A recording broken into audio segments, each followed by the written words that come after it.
So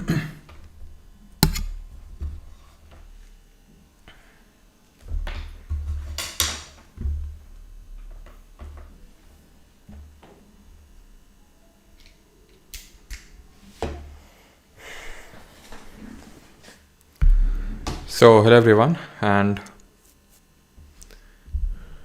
good morning सभी को। उम्मीद करता हूँ मेरी वॉइस प्रॉपर आ रही है, सभी तक एक बार कंफर्म करेंगे।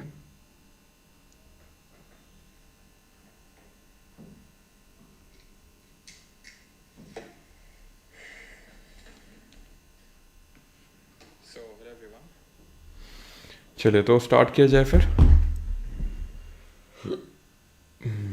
और भाई फुल कपड़े वगैरह पहन के रहा करो आजकल। ठीक है, खासकर लोअर वगैरह पहन के, क्योंकि मच्छर जैसे ही बरसात होगी, जैसे हो रही है, तो बढ़ेंगे। और इस टाइम पे जो है डेंगू वाले मच्छर ज़्यादा होते हैं। बताओ जल्दी से, डेंगू के लिए कौन सा मच्छर रिस्पॉन्सिबल होता है? तो इसी वजह से थोड़ा सा कॉशियस हो गया कि आपका एग्ज़ाम टाइम है एंड आप नहीं चाहेंगे कि आपका जो कीमती समय है ये एक मच्छर ख़राब कर दे। ठीक है।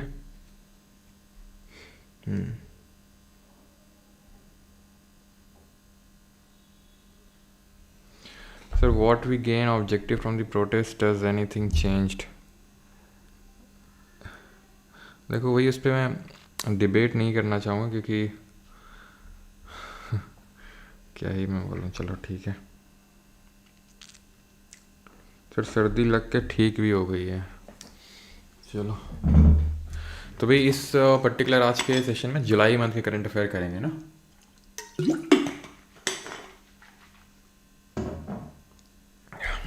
चलो भाई, गुड मॉर्निंग।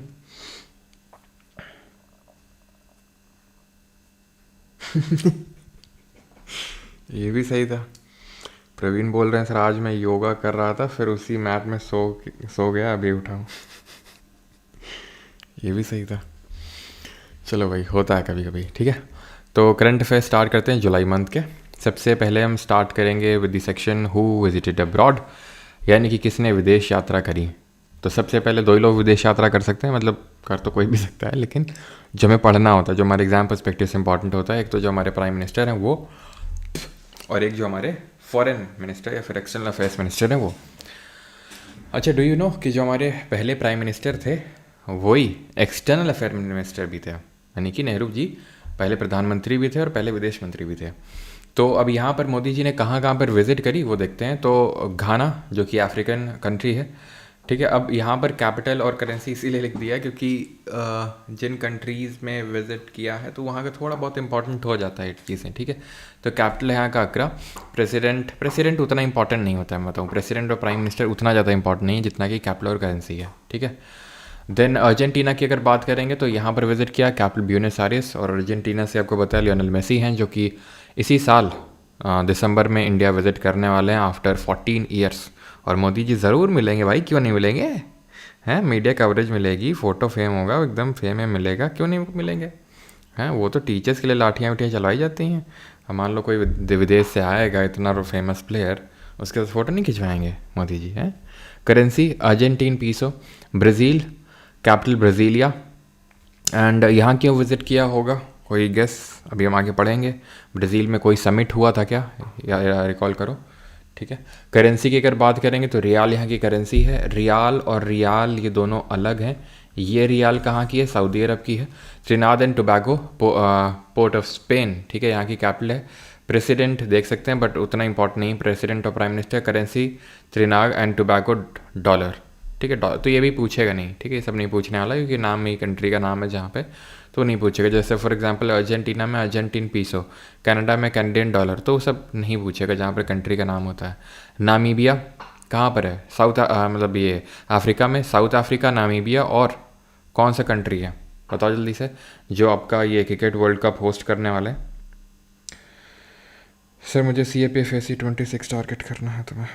अमन चौहान जी, परमार ऑफिसर्स पर आप जाइए, वहाँ पे है ना, परमार ऑफिसर्स पे।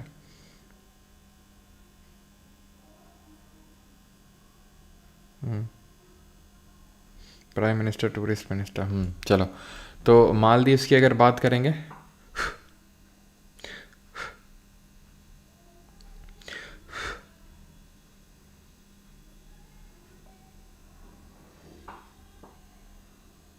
चलो, तो मालदीव की अगर बात करेंगे यहाँ पे, तो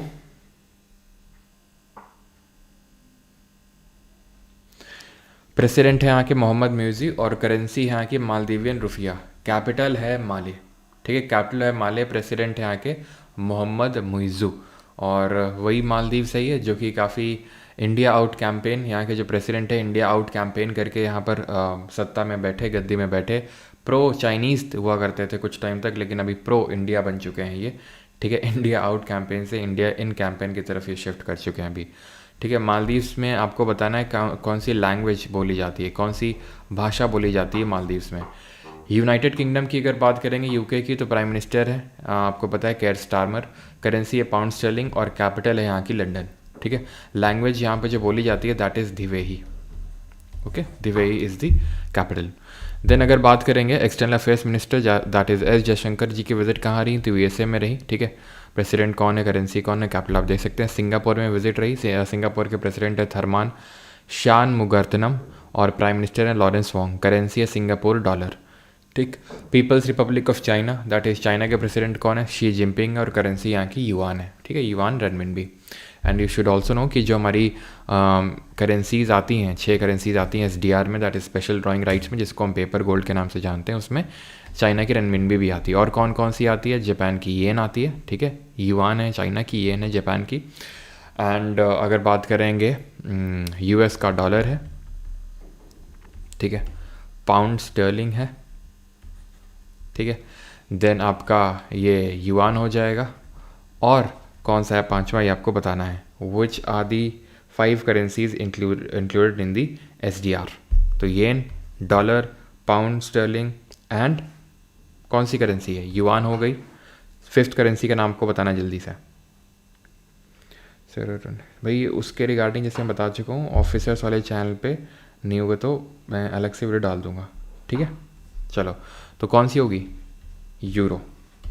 ठीक है, क्लियर, आगे बढ़ते हैं अभी। अब आते हैं नेशनल जो न्यूज़ का सेक्शन है पूरा वो। तो नेशनल न्यूज़ में सबसे पहली न्यूज़ है हमारी, railway minister Ashwini Vaishnaw has launched the rail one app as a one stop platform for Indian railways passengers. तो इंडियन रेलवे पैसेंजर्स के लिए रेल वन ऐप लॉन्च किया है।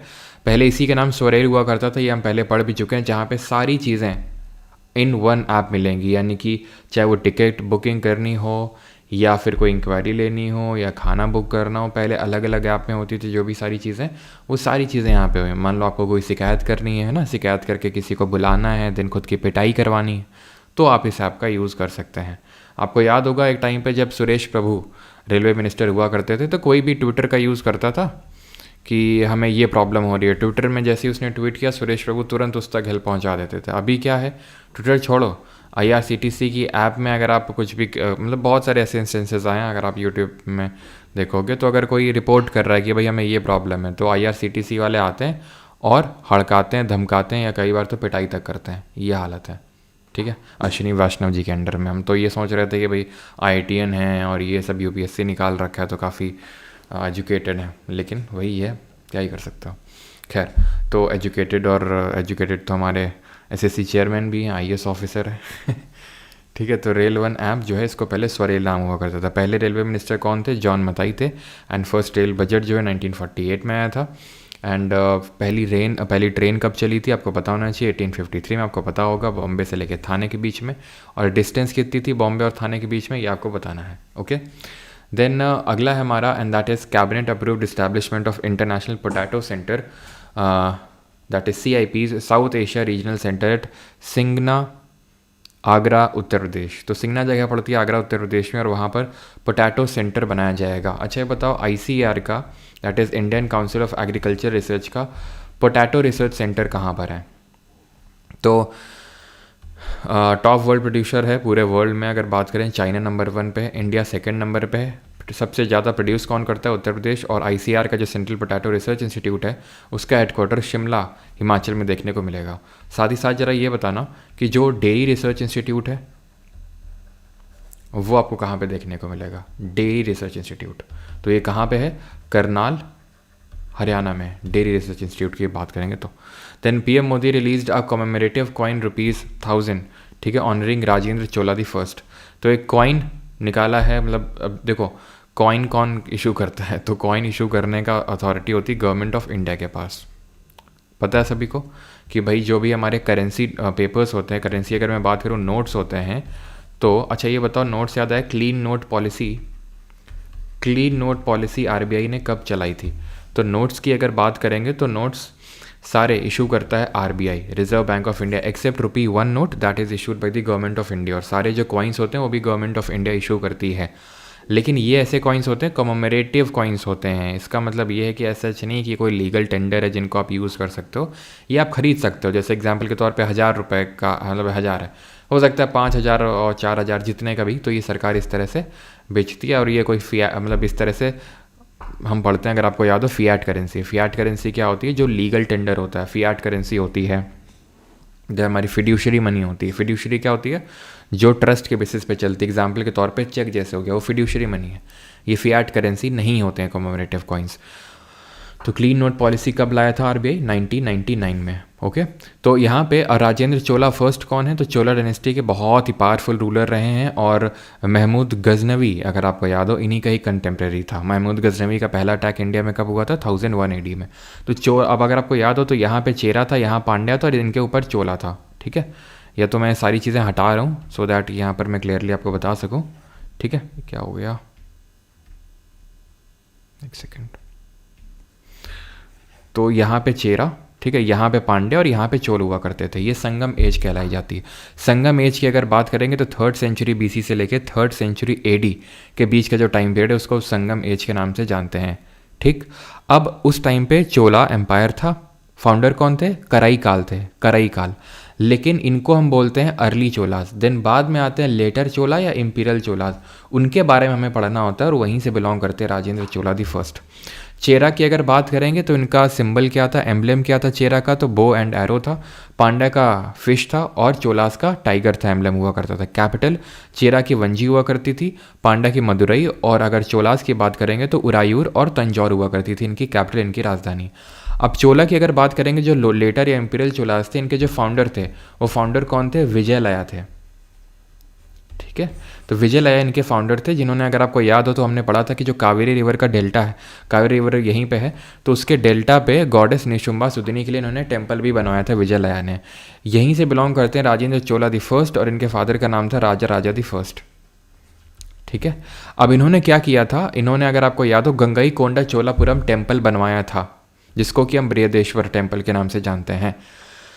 अब ये बृहदेश्वर मंदिर भी 2 मंदिर हैं, ये सब हम पढ़ चुके हैं हिस्ट्री में। अगर आप मुझसे पढ़े हैं तो मैंने आपको सब बताया है कि बृहदेश्वर 2 मंदिर हैं। एक तो आपको देखने को मिलेगा तंजौर में और एक आपको देखने को मिलेगा गंगई कोंडे चोलापुरम में।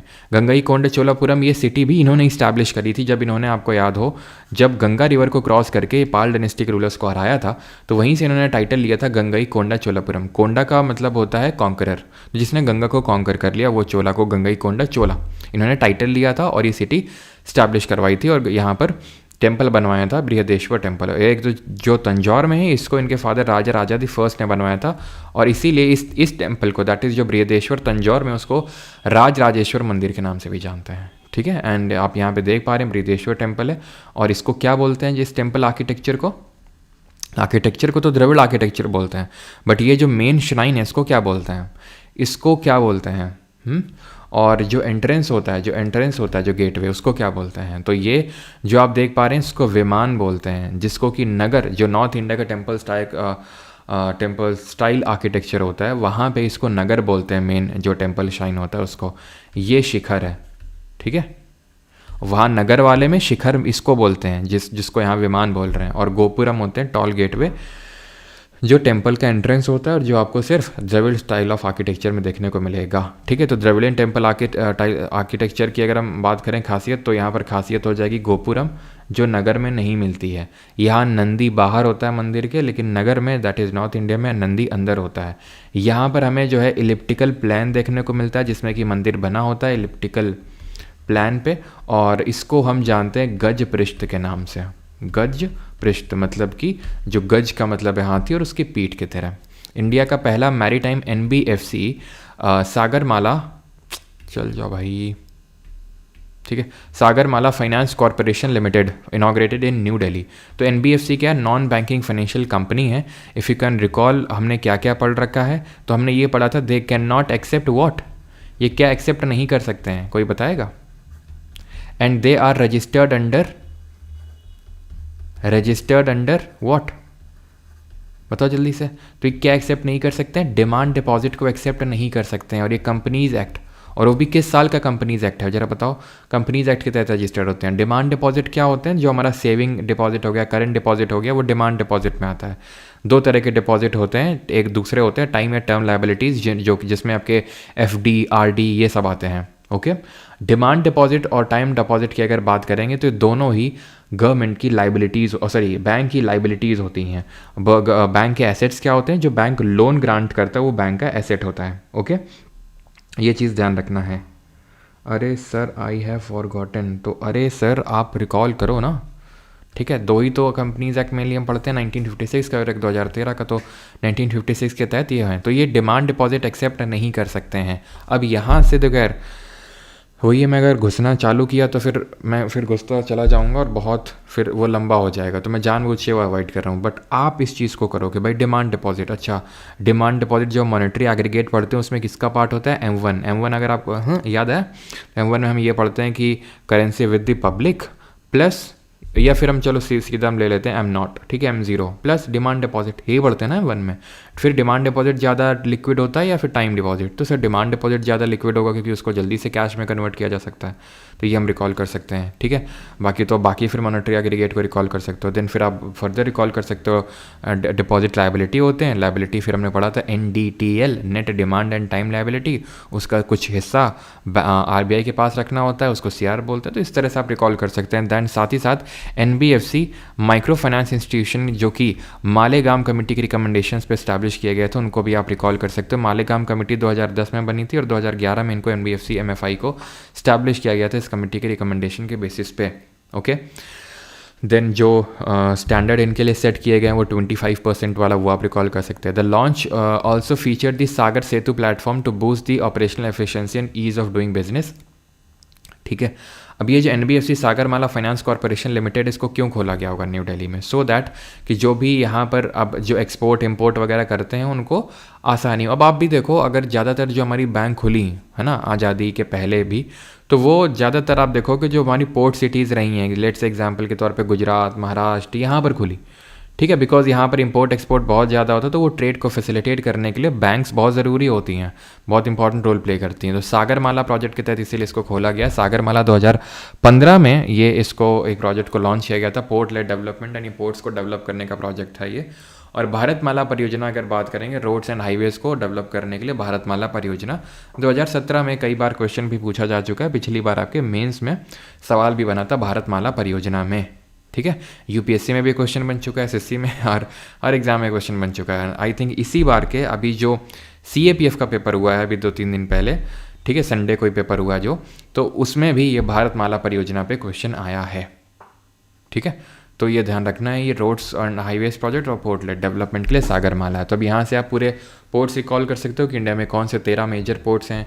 अच्छा, आपके लिए बताओ जरा, एक मैं आपको क्वेश्चन देता हूँ, कौन सा सैटेलाइट पोर्ट मैंने आपको पढ़ाया, और सैटेलाइट पोर्ट क्या होते हैं, जिनको दूसरे पोर्ट की डिपेंडेंसी ख़त्म करने के लिए डेवलप किया जाता है। तो एग्जांपल है यहाँ पर हमारा JNPT, that is Jawaharlal Nehru port trust, जिसको नावा शेवा के नाम से भी जानते हैं, जो मुंबई पोर्ट है उस पर डिपेंडेंसी ख़त्म करने के लिए इसको डेवलप किया गया था। अच्छा, अगर मैं आपसे पूछूं लार्जेस्ट कंटेनर पोर्ट कौन सा है, तो वो भी JNPT ही है।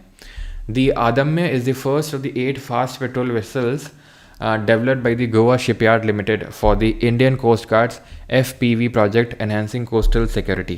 ठीक है, तो जो भी हमारे मतलब एक तरह से जो 8 फास्ट पेट्रोल, उसी को हम FPV बोल रहे हैं, फास्ट पेट्रोल जो पेट्रोलिंग के लिए वेसल बनाए गए हैं बाई गोवा शिपयार्ड लिमिटेड। ठीक है, for the Indian coast guard. Indian coast guard का काम ही होता है मेन पेट्रोलिंग का, जैसे कि हमारी एयरफोर्स होती है, हमारी नेवी होती है, हमारी आर्मी होती है, और उसी के साथ साथ हमारी ये तो हो गई डिफेंस फोर्सेस, इसी के साथ साथ CAPFs भी होती हैं, जिसमें BSF, CRPF, CISF, ITBP ये सब भी आती हैं। तो काम क्या होता है इन लोगों का? तो देखो, फर्स्ट लाइन ऑफ डिफेंस जो होती हैं वो यही सब CAPF होती हैं। जैसे कि BSF होगी आपकी पाकिस्तान बांग्लादेश बॉर्डर पे चले जाओगे, चाइना वाले बॉर्डर पे आपको ITBP मिलेगी। देन आप CRPF तो किसी बॉर्डर में रहती नहीं है, इंटरनल डिस्टर्बेंस के लिए रहती है। साथ ही साथ CISF भी कोई बॉर्डर में नहीं रहती है, वो मेजर जो इंडस्ट्रियल प्लांट्स होते हैं उनको सिक्योर करने का काम करती है। तो हमने पढ़ा BSF, हम देखते हैं असम राइफल भी होती है उधर नॉर्थ ईस्ट में, ITBP होती है। तो फर्स्ट लाइन ऑफ डिफेंस है। तो ये अगर मान लो BSF होगी, ठीक है, यहाँ पर है। अब ऐसा नहीं कि आर्मी हमेशा तैनात है। अगर मान लो वॉर टाइम हुआ, वॉर कुछ ऐसा हुआ, तो वो थोड़े टाइम के लिए रोकेंगी, तब तक आर्मी एकदम प्रिपेयर होगी एकदम तुरंत, और फिर आर्मी फ्रंट में आ जाएगी और ये BSF वगैरह सब पीछे चले जाएंगे। तो उसी तरह से ये है। उसी तरह से समुद्र में अगर हम बात करें कौन CAPF है, वैसे प्रॉपर कोई CAPF नहीं है, तो वो कोस्ट गार्ड है। इंडियन कोस्ट गार्ड डे हम कब सेलिब्रेट करते हैं ज़रा बताइए? तो इनकी पेट्रोलिंग के लिए जो है ये पहला 8 जो दिए जाएंगे उसके तहत पहला ही है, ठीक है, पहला, ठीक है। देन आएगा अक्षर, देन आएगा अमूल्य, देन आएगा अक्षय, देन आएगा अचल। अभी इतने ही नाम डिसाइड हुए हैं। Then GSL that is Goa shipyard limited launched the second and final pollution control vessel, जिसका नाम है समुद्र प्राचेत, ठीक है। समुद्र प्राचेत की अगर बात करेंगे तो ये दूसरा पॉल्यूशन कंट्रोल वेसल है ये, ठीक है। और इंडियन कोस्ट गार्ड डे हम कब सेलिब्रेट करते हैं? तो ये हम सेलिब्रेट करते हैं 1 February को, ठीक है। सर बॉम्ब स्टॉट का क्या हुआ? आपने बंद कर दिए एक लेक्चर करके, प्लीज़ सर उससे कंटिन्यू कर दो सर, 8 दिन बचे हैं बस। जी एन परमार जी, बिल्कुल स्टार्ट होंगे, वो आपको पता है क्यों बंद थे, ठीक है। अभी अगर मैं करता तो आप ही लोग फिर बोलते कि क्यों कर रहे हो क्यों कर रहे हो, वो होंगे बिल्कुल, ठीक है। तो 1 February को होता है, एंड 2 February को क्या होता है? वेटलैंड डे सेलिब्रेट करते हैं। 4 February को चौरी चौरा इवेंट हुआ था 1922 को। Annual conference of the Commonwealth Parliamentary Association Indian regional zone second was held in Dharamshala Himachal Pradesh. तो धर्मशाला हिमाचल प्रदेश में ये एनुअल कॉन्फ्रेंस हुई कॉमनवेल्थ पार्लियामेंट्री एसोसिएशन की। इंडिया ने कॉमनवेल्थ की मेंबरशिप को कब रेटिफाई किया था ये आपको बताना है, और इंडिया ने कब कॉमनवेल्थ गेम्स को होस्ट किया था। तो अगर बात करेंगे इनॉग्रेट कि किसने किया, ओम बिरला ने किया है, जो कि कोटा से सांसद हैं, जो कि जब अपोजिशन बोलता है तो काफ़ी दुखी होते हैं, लेकिन अगर बीजेपी का कोई बोलता है तो काफ़ी स्माइल, काफ़ी प्यारी सी स्माइल देते हैं, मानो सर जी शर्मा गए एकदम। थीम है गुड गवर्नेंस इन डिजिटल एरा, ठीक है। तो अगर यहाँ पे बात करेंगे हम, तो मेंबरशिप रेटिफाई करी गई थी मई 1949 में, मई 1949 में। और अगर गेम्स की बात करेंगे कब होस्ट किया था, तो हमने इन गेम्स को होस्ट किया था 2010 में, 2010 में, जो हमारे सबसे बढ़िया रिकॉर्ड भी रहे हैं। ऑलराइट, देन आगे बढ़ते हैं, और अगला है the union minister for ports shipping and waterways Sarbananda Sonowal inaugurated the first ever ASEAN India cruise dialogue. तो पहली बार, मतलब पहली बार ही हुआ है कि आसियान इंडिया क्रूज डायलॉग हुआ, और वो चेन्नई में हुआ। उसको किसने होस्ट किया? जो हमारे पोर्ट्स मिनिस्टर हैं सर्बानंद सोनोवाल जी ने, ठीक है। बाकी क्या फैक्ट्स देख सकते हैं, it is aligns with the act east policy, Sagarmala initiative, and जो विकसित भारत 2047 का हमारा टारगेट है उसके तहत, ठीक है। And ASEAN association of south east Asian nation 10 members हैं इसके, 1967 में इस्टेब्लिश हुआ था। अभी जो रिसेंट में जो ट्रेंड है, जो सिलेक्शन पोस्ट में देखने को मिला, जो नए सेट ऑफ क्वेश्चंस आ रहे हैं, वहाँ पर इस्टेब्लिशमेंट ये काफ़ी पूछ रहा है, जैसे कि ब्रिक्स कब इस्टेब्लिश हुआ, आसियान कब इस्टेब्लिश हुआ, ठीक है, सार कब इस्टेब्लिश हुआ, बीम्स्टेक कब इस्टेब्लिश हुआ। तो ध्यान रखना 1967 में ये हुआ, ओके। देन मोटो क्या है? वन विजन, वन आइडेंटिटी और वन कम्युनिटी, और हेडक्वार्टर कहाँ पे इसका? जकार्ता, इंडोनेशिया पे, ठीक है। क्लियर यहाँ तक सभी को? आगे बढ़ते हैं। Lok Sabha speaker Om Birla inaugurated first national level conference on chairpersons of urban local bodies from states and union territories in Manesar Haryana. तो मानेसर हरियाणा में इन्होंने इसको चेयर किया है लोकसभा स्पीकर ओम बिरला ने। अब यहाँ पर मैं आपको क्वेश्चन पूछता हूँ, ठीक है। यहाँ पे तो वो लिखा हुआ है कि 9A 74th अमेंडमेंट, ये सब आपको पता भी होगा, 12th शेड्यूल, इतना तो पता है ना। 74th अमेंडमेंट से अर्बन लोकल बॉडीज़ को कॉन्स्टिट्यूशनल स्टेटस दिया गया था, और पार्ट नंबर 9A में कंटेंट है, पार्ट नंबर 9 में आपका पंचायत है, जिसको 73rd अमेंडमेंट से कॉन्स्टिट्यूशनल स्टेटस मिला था, और ये आपका 12th शेड्यूल में है, ठीक है। मैं आपसे पूछता हूँ कि 3 तरह की लोकल बॉडीज़ होती हैं, अर्बन लोकल बॉडीज़, ठीक है, तो उनके नाम आपको बताना है जल्दी से, ठीक है। तो थीम इसका क्या था? Role of urban local bodies in strengthening constitutional democracy and nation building. तो 3 तरह की कौन कौन सी होती हैं? एक तो होता है हमारा म्यूनिसिपल कॉरपोरेशन, जो बहुत ही बड़ी सिटी के लिए होता है, म्यूनिसिपल कॉरपोरेशन,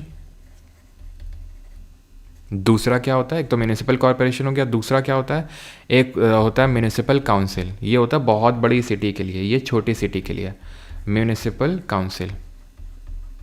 और तीसरा होता है नगर पंचायत। नगर पंचायत एक ट्रांजिशनल एरिया के लिए होता है, transition from rural to urban, यानी गांव और शहर के बीच में होता है, तो वहाँ नगर पंचायत होती है।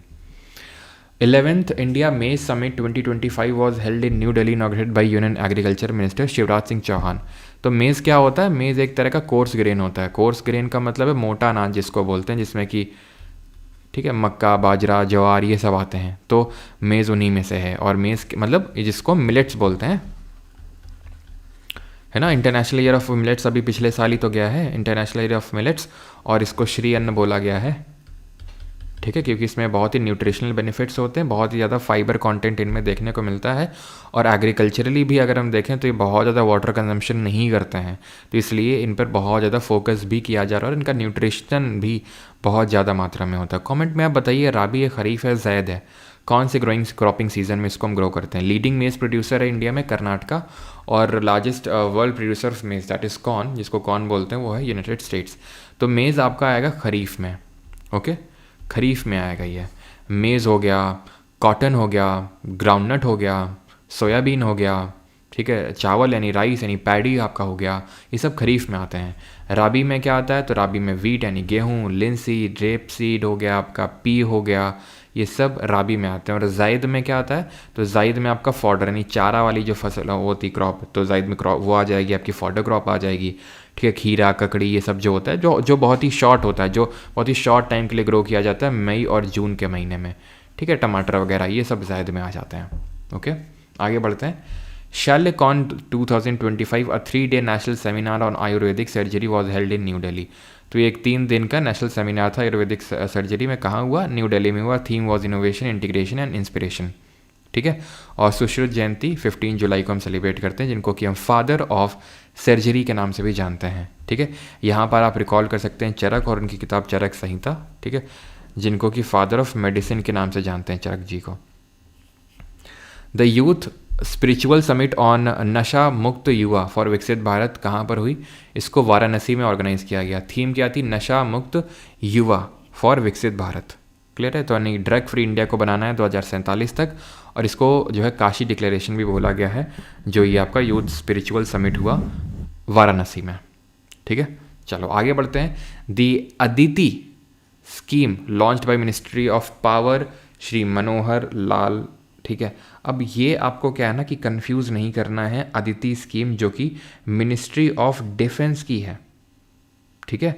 एक मिनिस्ट्री ऑफ डिफेंस की भी है, अगर आपको याद हो, कुछ याद आया, iDEX, Aditi stands for acing development of innovation technologies with iDEX, ठीक है। तो ये है, ये आईडेक्स क्या है, आईडेक्स है innovation for defence excellence, innovation for defence excellence, और ये है आपका एसिंग डेवलपमेंट ऑफ इनोवेटिव टेक्नोलॉजीज़। तो ये है आपका मिनिस्ट्री ऑफ डिफेंस के तहत, जहाँ पर इनोवेशन को प्रमोट करने के लिए इस स्कीम को लॉन्च किया गया, सो दैट डिफेंस टेक्नोलॉजी को बढ़ावा दिया जा सके।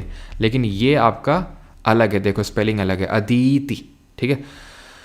क्योंकि ये जो गवर्नमेंट आई है बीजेपी की, इसने जितनी भी स्कीम लाई उसमें कुछ ना कुछ फुल फॉर्म ज़रूर होता है। जैसे कालिया स्कीम एक आई थिंक वो तो उड़ीसा की थी, ठीक है। कुसुम, पीएम कुसुम हो गई, पीएम किसान, तो कुछ ना कुछ तो मतलब होता है, फुल फॉर्म होता है, ठीक है। तो Aditi assistance in deploying energy efficient technologies in industry and establishments. M क्या है, to boost energy efficiency in MSMEs, नहीं जो micro small and medium enterprises होते हैं। एमएसएमई डे कब मनाते हैं, 29 जून को। एंड और कमेंट में आपको होता है ना एमएसएमई मिनिस्टर कौन है, और यहाँ से आप रिकॉल कर सकते हैं किसके बारे में, जो मुद्रा लोन होते हैं उनके बारे में आप रिकॉल कर सकते हैं कि जो एमएसएमई, सॉरी आई थिंक मैंने 29 जून गलती से बोल दिया, 27 जून होता है, ठीक है। 29 जून को तो हम स्टैटिस्टिक्स डे सेलिब्रेट करते हैं, ठीक है। तो ये चीज़ आपको ध्यान रखना है 29 जून को। बाकी अगर हम बात करेंगे तो ठीक है 29 जून ध्यान रखना है स्टैटिस्टिक्स डे होता है, 27 जून को एमएसएमई डे होता है। तो मुद्रा यहाँ पर आप रिकॉल कर सकते हो, वहाँ पर मुद्रा में एक नई कैटेगरी इंक्लूड करी गई है, तरुण प्लस। अगर आपको 10 से लेकर 20 लाख तक का लोन लेना है तो उसके लिए तरुण प्लस कैटेगरी इंट्रोड्यूस करी गई है। पहले से शिशु है, किशोर है, तरुण प्लस को इंट्रोड्यूस किया गया आगे, ठीक है। आगे बढ़ा जाए अभी, हाँ जी चलो। तो अभी हम आते हैं स्टेट न्यूज़ वाले सेक्शन पे। सबसे पहले है आंध्रा की न्यूज़। आंध्रा में अखंड गोदावरी प्रोजेक्ट को लॉन्च किया गया है, ठीक है, and it has been launched by union minister for tourism and culture Gajendra Singh Shekhawat जी।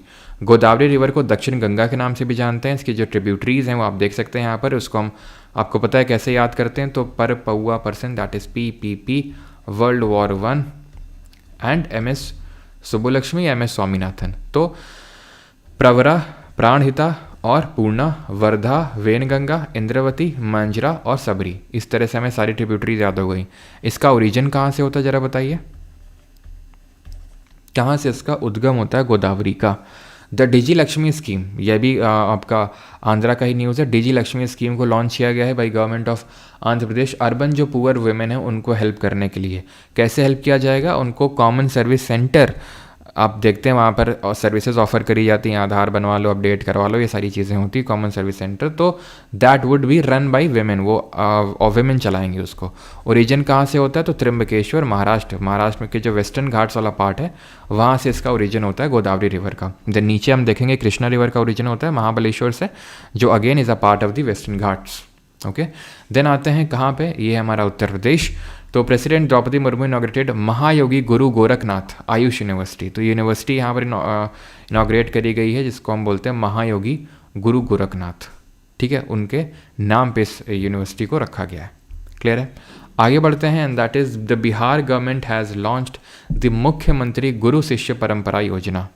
इसके तहत जो बिहार के कल्चरल हेरिटेज हैं, जो सांस्कृतिक धरोहर हैं, उनको कंजर्व किया जाएगा गुरु शिष्य परंपरा योजना के तहत, ताकि जो गुरु हैं जिसमें महारत हासिल कर रखे हैं, किस तरह से विरासत जो हमारी धरोहर है उनको प्रोटेक्ट किया जाता है, और जो करना चाहते हैं जो शिष्य हैं उनके लिए इस स्कीम को लॉन्च किया गया है। ठीक है, कमेंट पे आपको ये बताना है कि कौन सी हमारी फंडामेंटल ड्यूटी है जो हमें हमारा रिच कंपोजिट हेरिटेज और कल्चर को प्रोटेक्ट करने के लिए हमें ड्यूटी निर्धारित करता है, हमें एक मौलिक कर्तव्य देता है।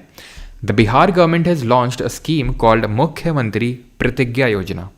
ठीक है, मुख्यमंत्री प्रतिज्ञा योजना, इसका एम क्या है, empowering Bihar youth with internship financial support to boost employment and industry readiness. ठीक है, इंटर्नशिप बूस्ट करने के लिए इसको लॉन्च किया गया है। एंड क्या कोई, हाँ, तो आपकी होती है F51, ठीक है, 51A सब क्लॉज F से हमने फोर्ट याद किया था, and fort is a part of composite culture और रिच हेरिटेज। ओके, इंडिया का पहला बटरफ्लाई सैंक्चुरी इनॉग्रेटेड इन Kerala named Aralam butterfly sanctuary, क्योंकि ये पहला है, भारत का पहला है, इसलिए पता होना चाहिए। और आप देख सकते हैं, ठीक है, जो भी स्टेट का न्यूज़ है उसको हाईलाइट करके रखा गया सो दैट आप, और ये सब जो तितली उतली लगाई गई इसीलिए लगाई गई हैं सो दैट आपको याद हो जाए आसानी से। ठीक है, कि हाँ केरल था, केरल के आसपास वहाँ तितली उड़ रही थी, तो इस तरह से बस पिक्टोग्राफिक मेमोरी को करने के लिए इतनी मेहनत करी जाती है बस आपके। ठीक है, एक सेकेंड रुकना। हाँ मैं,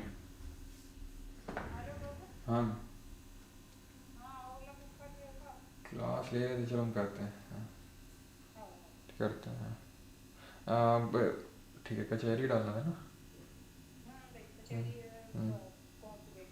हम्म हम्म हम्म ठीक ठीक। हम्म,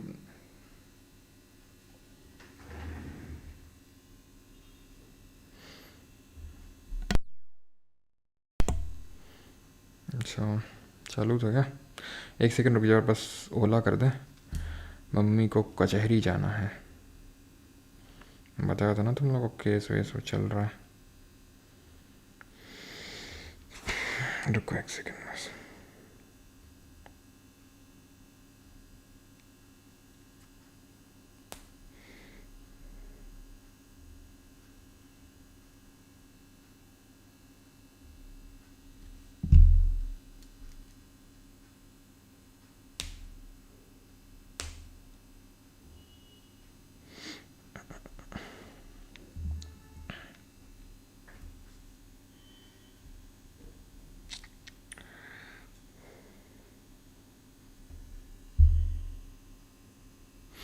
चलो अगला देखते हैं, and that is the Rajasthan government launch the Pandit Deendayal Upadhyay poverty free village scheme to make 5000 villages self reliant. तो राजस्थान ने poverty free village scheme launch किया सो दैट टारगेट किया जाएगा जिसके तहत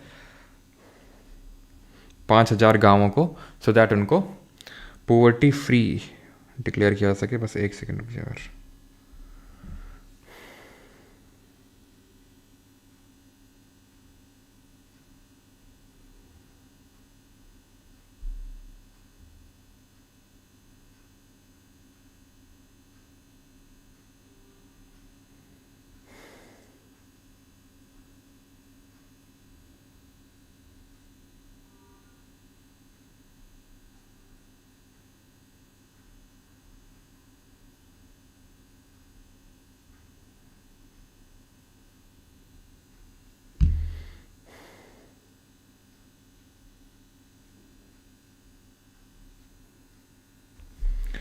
चलिए, तो ये राजस्थान से न्यूज़ है एंड दैट इज़ कि Pandit Deendayal Upadhyay poverty free village scheme को लॉन्च किया गया, जिसके तहत 5,000 गांवों को सेल्फ रिलायंट दैट इज़ आत्मनिर्भर बनाया जाएगा। ठीक है, women in SHGs can receive 15,000 per family to grow their income. Hello,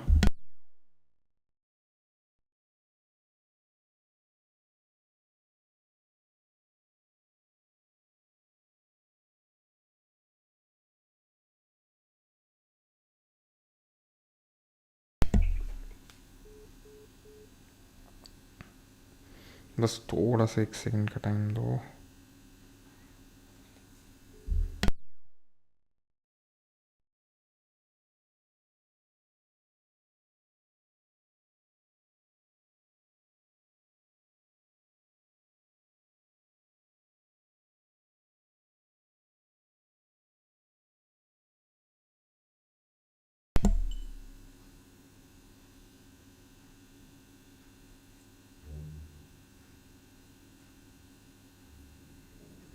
चलो, तो क्लियर है। राजस्थान गवर्नमेंट ने ये लॉन्च की Pandit Deendayal Upadhyay poverty free village scheme. अगला है हमारा Haryana is developing Asia's largest jungle safari park across 10,000 एकड़ से। यहाँ पे मुझे कुछ बताना था, एक सेकेंड।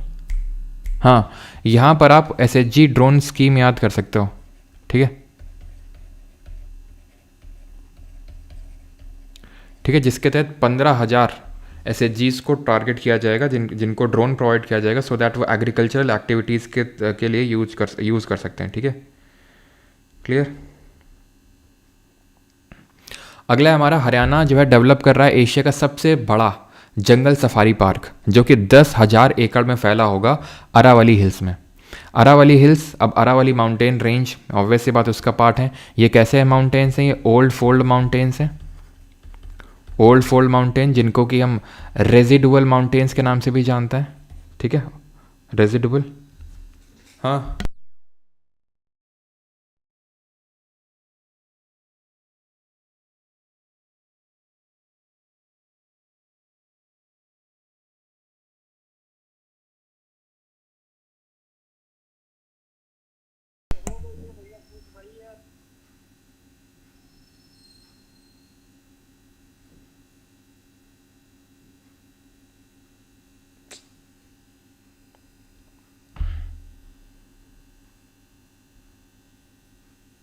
ठीक है, तो ये चीज़ आपको पता होना चाहिए। इट इज़ इंस्पायर्ड फ्रॉम जो गुजरात का जो वनतारा है और UAE का जो शारजा सफारी है, उससे ही इंस्पायर्ड है ये। ठीक है, देन आते हैं 9 पे, and that is the Delhi government is set to launch the Saheli smart card to provide free bus travel for women and transgender residents of Delhi age 12 and above, यानी कि जो 12 साल या उससे ऊपर है उनको फ्री बस ट्रैवल देने के लिए दिल्ली गवर्नमेंट ने ये लॉन्च किया है, एक स्मार्ट कार्ड, सहेली स्मार्ट कार्ड। ठीक है, अभी तक केजरीवाल ने भी, अरविंद केजरीवाल ने स्कीम चलाई थी और उसी को थोड़ा सा और इम्प्रोवाइज़ कर दिया है BJP गवर्नमेंट ने। ठीक है, इसको पिंक टिकट स्कीम भी बोला गया है। आगे बढ़ते हैं। ID नेम बताओ क्या सर? सब निपट गया सब। Uttarakhand chief minister Pushkar Singh Dhami launched operation Kalanemi to crack down on fake saints exploiting religious sentiments. तो जो फेक साधु हैं, जो साधु का वेश धर के ऐसे ही घूम रहे हैं बट फेक हैं और गलत एक्टिविटीज़ में इन्वॉल्व हैं, तो उनको पकड़ने के लिए ये उत्तराखंड में स्कीम चलाई गई है, ऑपरेशन कालानेमी। कालानेमी एक डेमन था। डेमन मतलब एक आप बोल सकते हैं कि हिंदू माइथोलॉजी में एक डेमन था। ठीक है, और राक्षस था जो कि साधु का वेश रख के गलत काम करता था, तो उसी के नाम पे ही, काला नेमी के नाम पे ही ये ऑपरेशन काला नेमी नाम पड़ा है उत्तराखंड में।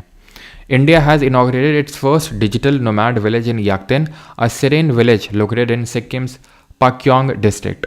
ठीक है, सिक्किम की जो पाक्योंग डिस्ट्रिक्ट है वहाँ पे ये पहला डिजिटल नोमैड विलेज बनाया गया। अब डिजिटल नोमैड विलेज का मतलब क्या है? मतलब ये है यहाँ पर सारी facilities, that is internet, wifi, ये सारी फैसिलिटीज़ प्रोवाइड करवाई जाएंगी।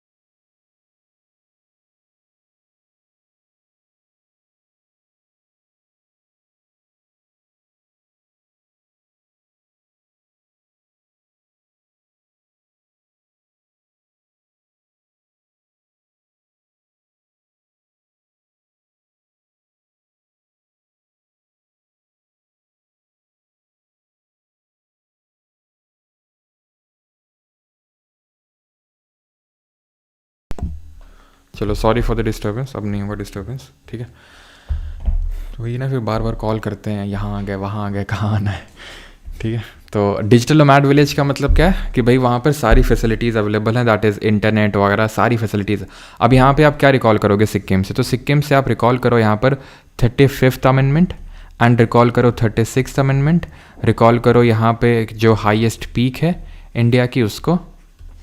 फेस्टिवल वगैरह रिकॉल करने के लिए बोलता है, लेकिन फेस्टिवल वगैरह ज़्यादा पूछ नहीं रहा आजकल। ठीक है, तो 35th अमेंडमेंट जो 1974 में हुआ था, उसके तहत इसको एसोसिएट स्टेटहुड का दर्जा मिला था।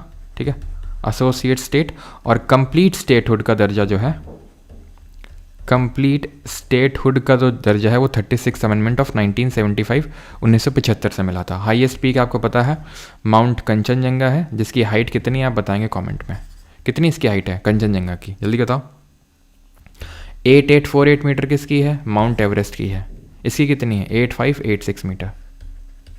ठीक है, आगे बढ़ते हैं। और अगर फेस्टिवल अगर आप रिकॉल करना चाहते हैं तो लोसूंग, लोचार, लोसर, ठीक है, नामसूंग, ये सब सिक्किम के फेस्टिवल्स हैं। आगे बढ़ते हैं, और सिक्किम के पास या रिकॉल कर सकते हैं, पास यानी कि जो दर्रे होते हैं, नाथुला और जेलेपला। नाथुला और जेलेपला दो यहाँ पे आपको पासेस देखने को मिलेंगे। गुजरात हैज़ लॉन्च्ड इंडिया का पहला dedicated tribal genome project aiming to create a comprehensive genetic database. Gujarat में ये ट्राइबल जीनोम प्रोजेक्ट का मतलब ये है कि ट्राइब का जीन सब चेक किया जाएगा कैसा क्या है, और ये किस बीमारी के लिए ज़्यादा प्रोन है, किसके लिए कम है। तो इससे क्या है कि इनकी हेल्थ फैसिलिटीज़ इनको प्रोवाइड करवाई जाएंगी, ये सारी चीज़ किया जाएगा इसको करके। तो कहाँ पर है?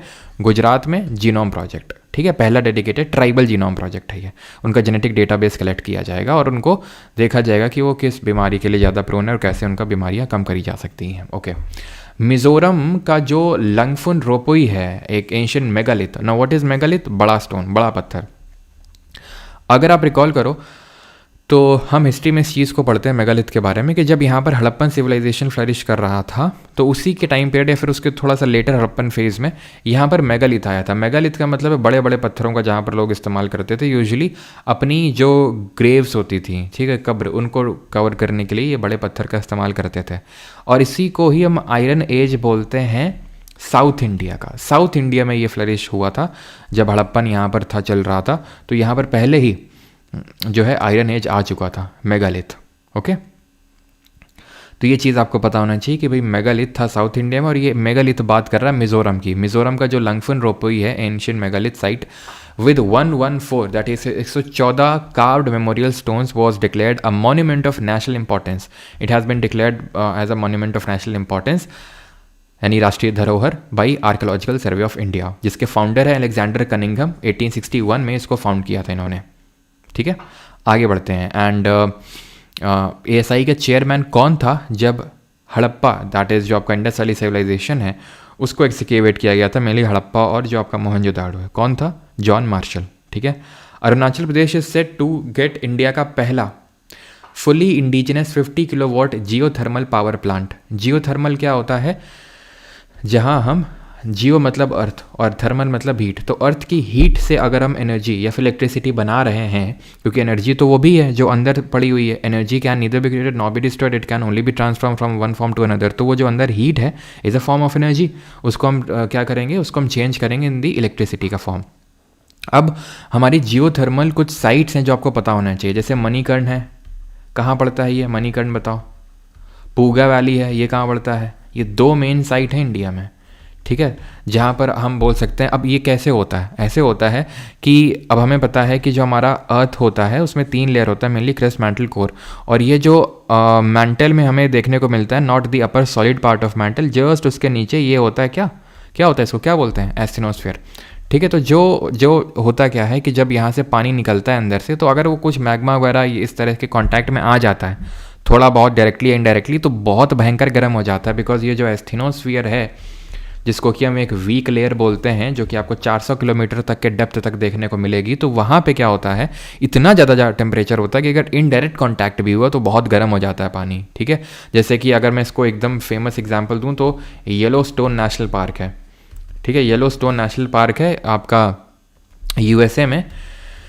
वहाँ पे एक फिक्स टाइम, वो मुझे टाइम तो याद नहीं है अभी, लेकिन वो फिक्स टाइम में क्या करता है, उतना पानी निकलता रहता है वहाँ पर, एग्जैक्टली उतने मिनट और उतने सेकंड के बाद वहाँ से पानी निकलता है, ठीक है। तो इस तरह का वहाँ बना हुआ और बहुत भयंकर गर्म पानी होता है, तो उसको जो है एनर्जी के फॉर्म में कन्वर्ट किया जा सकता है, और उसी को ही हम जियो थर्मल एनर्जी बोलते हैं। तो अरुणाचल प्रदेश में भारत का पहला इंडिजिनस ये पावर प्लांट सेटअप किया जाएगा। हाँ, पावर प्लांट नहीं है मणिकर्ण जो हिमाचल प्रदेश में है, पूगा वैली जो लद्दाख में है, यहाँ पर पावर प्लांट नहीं, पावर प्लांट अरुणाचल में। अरुणाचल से आप रिकॉल करो, यहाँ पर आपका बूमला, बूमडिला, ठीक है, और देन आपको देखने को मिलेंगे, ये पासेस की बात कर रहा हूँ, बूमला, बूमडिला, यंगएप, ठीक है, दीफू पास है आपका, देन दिहांग पास है, ये सारे पासेस आपको देखने को मिलेंगे। जो दीफू पास है ये ट्राई जंक्शन पे है, ठीक है। दीफू की अगर बात करेंगे तो कुछ यहाँ देखने को मिलेगा, ये इंडिया, चाइना और म्यांमार के ट्राई जंक्शन में देखने को मिलेगा आपको, ठीक है, क्लियर। और अरुणाचल के फेस्टिवल भी आप चाहें तो रिकॉल कर सकते हैं। अरुणाचल प्रदेश के बारे में हमें ये पता होना चाहिए कि इसका लोएस्ट पॉपुलेशन डेंसिटी है कितना, 17 लोग रहते हैं यहाँ पर स्क्वायर किलोमीटर। अगला है इंडिया की पहला transgender led health clinic, previously known as Mitr clinic, has reopened in Hyderabad as Sabrang clinic. तो जिसको पहले मित्र क्लिनिक के नाम से जानते तो अब सबरंग क्लिनिक के नाम से खुला है, जो पहला ट्रांसजेंडर लेड हेल्थ क्लिनिक है, ओके। पहली ट्रांसजेंडर जज कौन है, Joyita Mondal. Indore has clinched the title of India's cleanest city, हर बार इंदौर यही क्लिंच करता है for the 8th consecutive time, 8वीं बार जो स्वच्छ सर्वेक्षण अवार्ड, ठीक है, फिर स्वच्छ सर्वेक्षण जो इंडेक्स रिलीज होता है उसमें इंदौर सबसे क्लीनेस्ट सिटी के तौर पे इमर्ज हुआ है। एंड हमने पिछले साल ही देखा था कि इंदौर देश का पहला बेगर फ्री सिटी भी बनेगा, बिकॉज बेगर यानी कि कोई भी अगर भीख मांगेगा या भीख देगा, उन दोनों के खिलाफ जो है कार्रवाई शुरू करी थी इंदौर ने। Ahmedabad was recognised as the cleanest big city, Prayagraj was named as the best Ganga town, Secunderabad cantonment receive the best cantonment board award. आप यहाँ पर आप रिकॉल कर सकते हैं गंगा टाउन कौन कौन से हैं, ठीक है, आप यहाँ पर रिकॉल करिए, जो कानपुर है, प्रयागराज है, वाराणसी है, पटना है, ये सब आपके गंगा टाउन है, जिसमें सबसे बड़ा आपका मेनली कानपुर है, ठीक है। तो प्रयागराज सबसे बेस्ट गंगा टाउन है। सिकंदराबाद में कहाँ, किस रेलवे जोन का हेडक्वार्टर है, बताओ जल्दी से, सिकंदराबाद में किस रेलवे जोन का हेडक्वार्टर है, तो साउथ सेंट्रल का हेडक्वार्टर है। नॉर्थ सेंट्रल का कहाँ है, नॉर्थ सेंट्रल का प्रयागराज में है। चलो अभी आते हैं इंटरनेशनल न्यूज़ के सेक्शन पे, नेशनल वाली न्यूज़ हमारी होती है यहाँ पर ख़त्म, ठीक है। चलो स्टार्ट करें इंटरनेशनल वाला, चलो। तो पहला है सर्कल, देखो यार उसके रिगार्डिंग तो देखो, पहली बात तो है किसी टीचर को नहीं पता था कि ऐसा DOPT में मिनिस्टर से मीटिंग होने वाली है, और इसको लेके थोड़ा सा टीचर्स के बीच में थोड़ा सा कहासुनी भी हो गई उसी चीज़ को लेके कि मतलब फिर ग्रुप बनाया ही क्यों आपने, अगर हमें बताना नहीं था तो आपको अगर ऐसे ही मिलना। तो खैर अब मैं उस पर क्या ही कमेंट्री करूँ, हो सकता है कुछ रीजंस रहे हों, लेकिन ठीक है। Iran has suspended it's cooperation with the international atomic energy agency. तो क्यों सस्पेंड कर दिया ईरान ने, क्योंकि आपको पता है जब ईरान वर्सेस इजराइल चल रहा था तो इन चच्चा को ज़्यादा चुल मची रहती है बीच में घुसने की। तो इन्होंने क्या किया, आपको पता है कि 3 इन्होंने साइट्स टारगेट किए, 3 इन्होंने साइट्स टारगेट किए, फॉर्दो, नतांज और इस्फहान, ठीक है, ये जो न्यूक्लियर साइट्स हैं ईरान की। और इसके बाद ईरान खफा था, वैसे बात है खफा था, क्यों, क्योंकि इंटरनेशनल एटॉमिक एनर्जी कॉपरेट नहीं कर रहा है तो उसका क्या मतलब है ईरान का उसमें रहने से, तो उसने सस्पेंड कर दिया।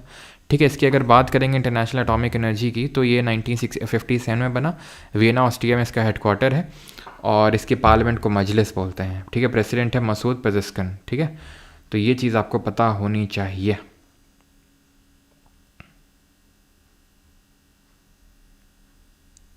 आप लोगों को कुछ आवाज़ आ रही बैकग्राउंड में?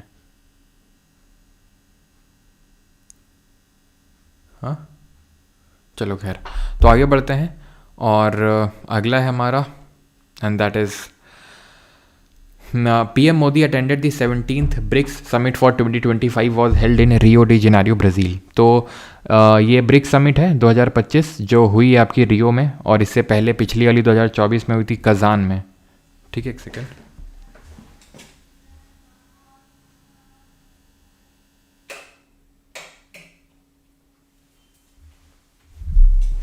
ठीक है, अगली वाली पिछली वाली कहाँ पे हुई थी? कजान में। कजान में हुई थी जो पिछली वाली, रशिया में। और ये अभी हुई है कहाँ पर? ब्राज़ील में, जो ब्राज़ील की कैपिटल है, जहाँ पर आपके 2016 के ओलंपिक गेम्स भी हुए थे। अगली वाली कहाँ होगी? अगली वाली इंडिया में होगी। ब्रिक्स बना कब था? बहुत इंपॉर्टेंट है इस तरह के क्वेश्चन अभी, 2009 में।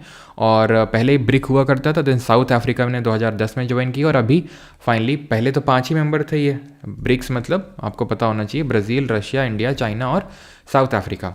देन 5 और नए मेंबर्स ने अभी ज्वाइन किया, जिसमें सबसे लेटेस्ट जो है वो इंडोनेशिया है, और ये टोटल 10 मेंबर्स अभी हो चुके हैं। ठीक है, तो ये और ये ब्रिक्स से ब्रिक्स प्लस बन चुका है। ठीक, क्लियर। और नए मेंबर कौन से हैं ज़रा बताओ, कौन से हैं नए मेंबर? तो एक तो हो जाएगा आपका इंडोनेशिया, तो हो ही जाएगा, प्लस आपका UAE, सऊदी, इजिप्ट, इथियोपिया। ठीक है, तो एक सेकेंड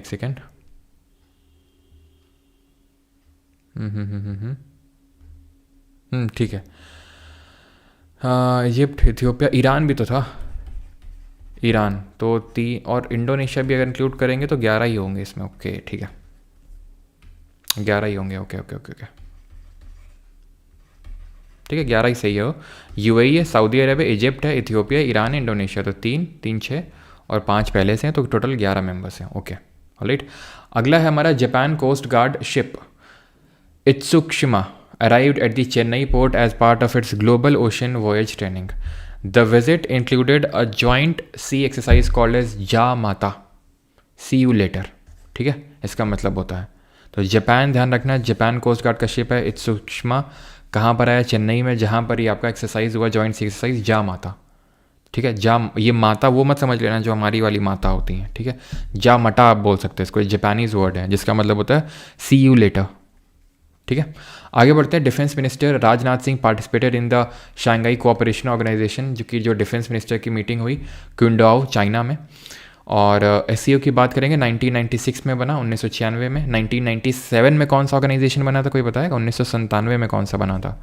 शंघाई 5 के नाम से जानते हैं, जो पहला ऑर्गेनाइजेशन बना था जिसमें चाइना, रशिया, कजाकिस्तान, किर्गिस्तान और ताजिकिस्तान था।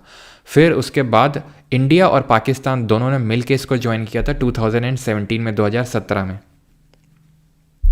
जय माता नहीं है भाई, जमाटा है, जमाटा।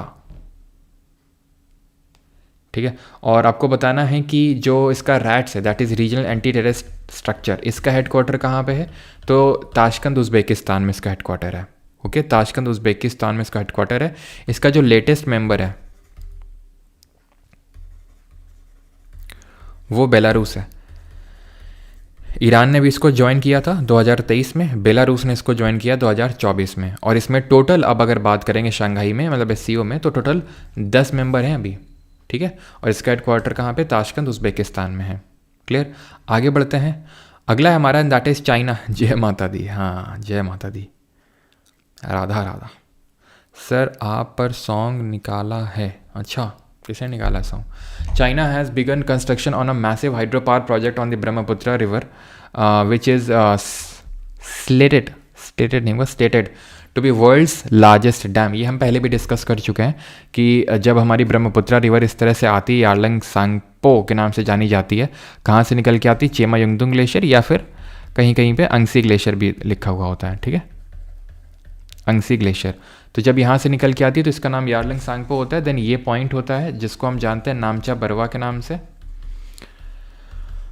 जो ग्रेटर हिमालयाज़ का ईस्टर्न मोस्ट पीक है। यहाँ से यू टर्न लेती है ब्रह्मपुत्रा रिवर, जिसको कि यहाँ पर अभी यारलंग सांगपो के नाम से जाना जा रहा है, और यू टर्न लेके इंडिया में एंटर करती है। तो जहाँ पर ये यू टर्न ले रही है वहीं पे ही चाइना जो है वर्ल्ड का लार्जेस्ट डैम, अभी वर्ल्ड का लार्जेस्ट डैम है थ्री गॉर्जेस डैम, जो चाइना में ही बना हुआ है, लेकिन अभी ये हो जाएगा जो चाइना बना रहा है यहाँ पे। ठीक, अगर बात करेंगे तो इसको हम फिर यहाँ पर जानते हैं दिहांग के नाम से, ब्रह्मपुत्रा को ही। ब्रह्मपुत्रा इसका नाम पड़ता है असम में, अरुणाचल में दिहांग, देन असम में इसको ब्रह्मपुत्रा नाम पड़ता है। देन यहाँ से डुबरी असम से साउथवर्ड टर्न मार के बांग्लादेश चली जाती है, जहाँ इसको जमुना के नाम से जानते हैं, जहाँ ये गंगा, जिसको बांग्लादेश में पद्मा के नाम से जानते हैं, से मिल के मेघना बना देती है। और ये जो नदी आ रही है ये ब्लू कलर की, ये वाली, ये कौन सी नदी है? तो ये नदी मेघना नहीं है, मेघना तो ये है, ये आपकी, आप इसको आप इस तरह से ड्रॉ करो। यहाँ से एक रिवर निकल के आती है इस तरह से, ठीक है, मणिपुर हिल से, वो उसका नाम है क्या? बराक। बढ़ाकर नहीं, बढ़ाकर तो दामोदर की ट्रिब्यूटरी है, जो हुगली की ट्रिब्यूटरी है, मतलब दामोदर हुगली की है और बढ़ाकर दामोदर की है। ये बराक है जो मणिपुर हिल से निकल के आती है, ठीक है, क्लियर? तो ये चीज़ आपको पता होनी चाहिए। और यहीं पर ही वर्ल्ड का सबसे लार्जेस्ट रिवराइन आइलैंड बनता है, उसका नाम आपको बताना है। बाकी आप बहुत बाकी चीज़ें भी रिकॉल कर सकते हैं, जैसे लोहित, धानसारी, दिबांग यहाँ से ज्वाइन करती हैं। दिहांग नाम है उसका अरुणाचल प्रदेश में, दिबांग इसकी ट्रिब्यूटरी है, ठीक है। देन यहाँ से सुबनसारी ज्वाइन करती है, मानस ज्वाइन करती है, कामेंग ज्वाइन करती है, तीस्ता ज्वाइन करती है, ठीक है। तो ये सारे नाम आपको याद होने चाहिए, ठीक है। इसकी ट्रिब्यूटरीज हैं, ये इसकी लेफ्ट बैंक हो जाएंगे जो नीचे से ज्वाइन करें, धानसारी, लोहित और दिबांग, और ऊपर से जो ज्वाइन करें जैसे सुबनसारी, मानस, कामेंग, तीस्ता, ठीक है। और जल ढाका भी यहीं पे एक नदी है, जल ढाका, वो सारी नदियाँ इसकी राइट बैंक ट्रिब्यूटरीज हैं, ओके। और ये जो आइलैंड बनाती है that is Majuli island.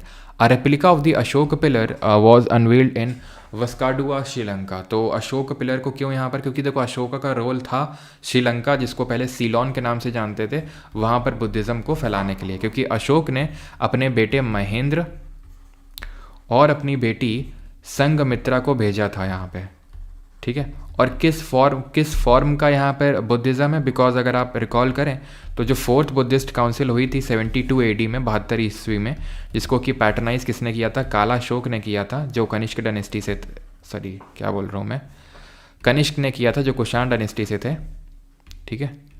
Kanishka ने किया था जो कुषाण डायनेस्टी से थे, इन्होंने किया था जिनके टाइम पे सबसे purest form of gold coins भी आए थे।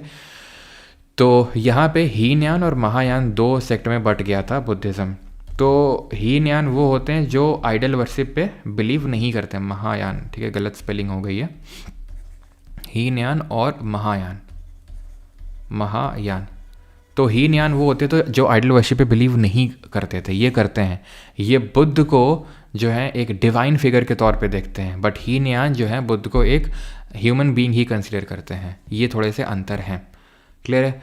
तो और महायान में कॉन्सेप्ट चलता है बोधिसत्व का। बोधिसत्व वो होता है जो एनलाइटनमेंट के पाथ पे है, लेकिन उसको एनलाइटनमेंट के पाथ पे तो है लेकिन वो उससे हट जाता है, सो दैट वो बाकियों को एनलाइटन कर सके, ठीक है।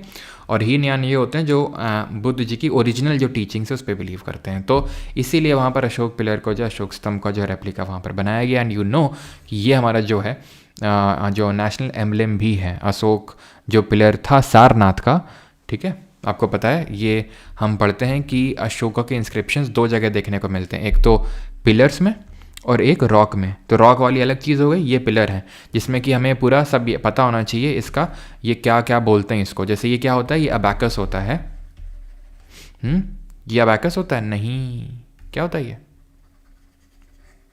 बदल दी से, इसको क्या बोलते हैं? एस से नाम शुरू होता है, ये होता है आपका अबैकस, ठीक है, ये होता है अबैकस, इसको बोलते हैं शाफ्ट।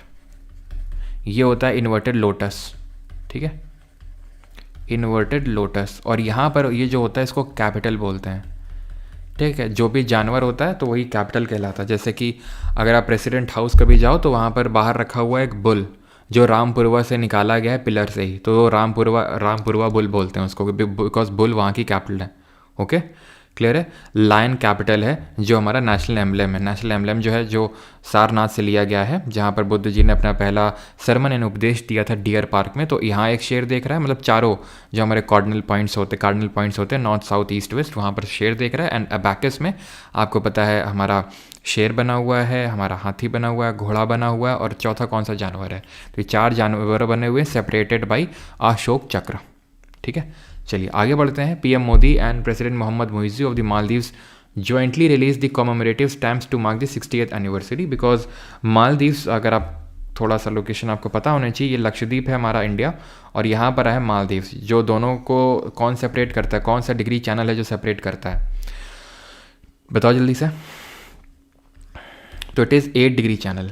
ठीक है, 8 डिग्री चैनल है। यहाँ पर आप बोल सकते हो ये क्या है, ये आपका मिनिकॉय है जो लक्षद्वीप का ही पार्ट है, और ये 9 डिग्री चैनल है जो लक्षद्वीप को मिनिकॉय से अलग करता है, और पूरे लक्षद्वीप को मालदीव से अलग करता है 8 डिग्री चैनल।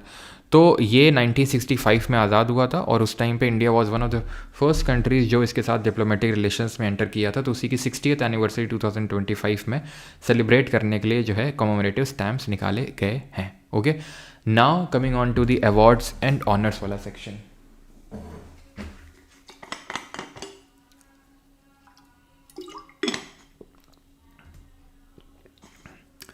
तो ये देखो, मोदी जी को एक और अवार्ड मिल गया।